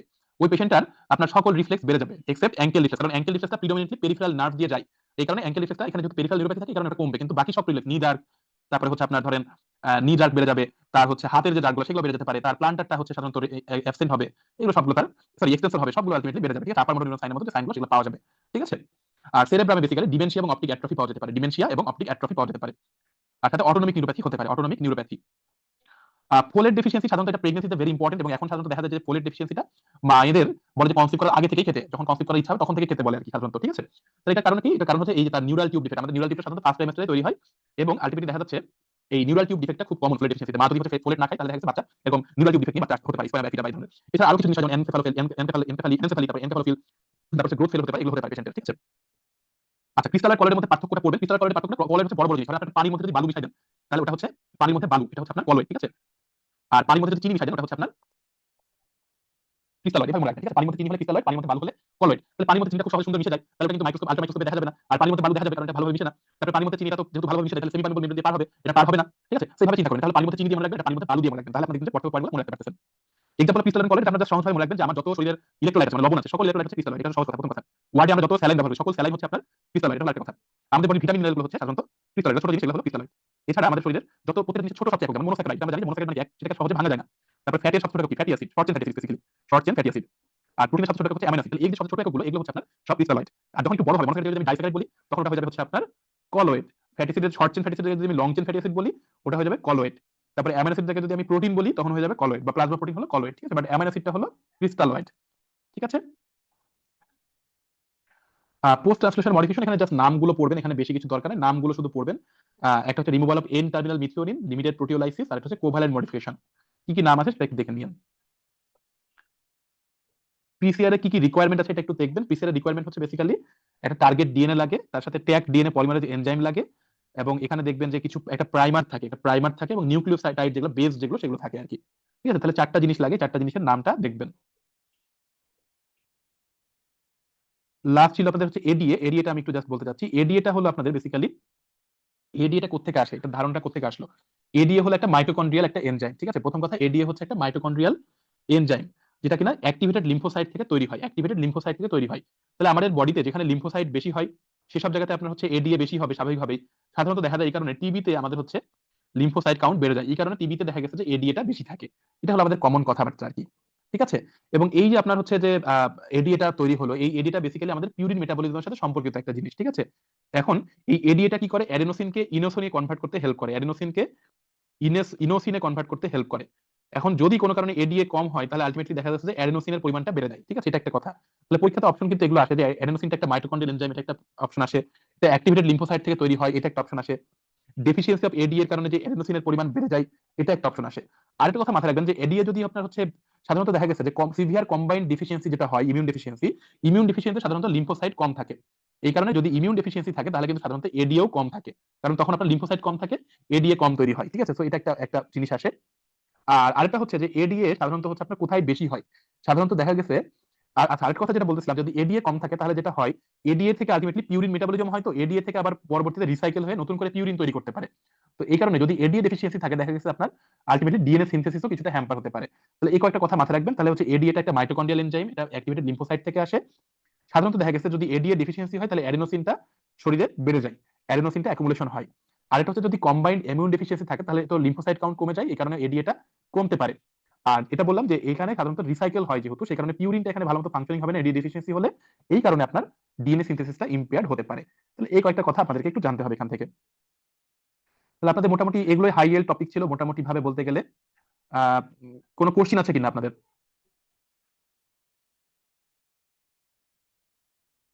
সার্কুলার কি দিছে?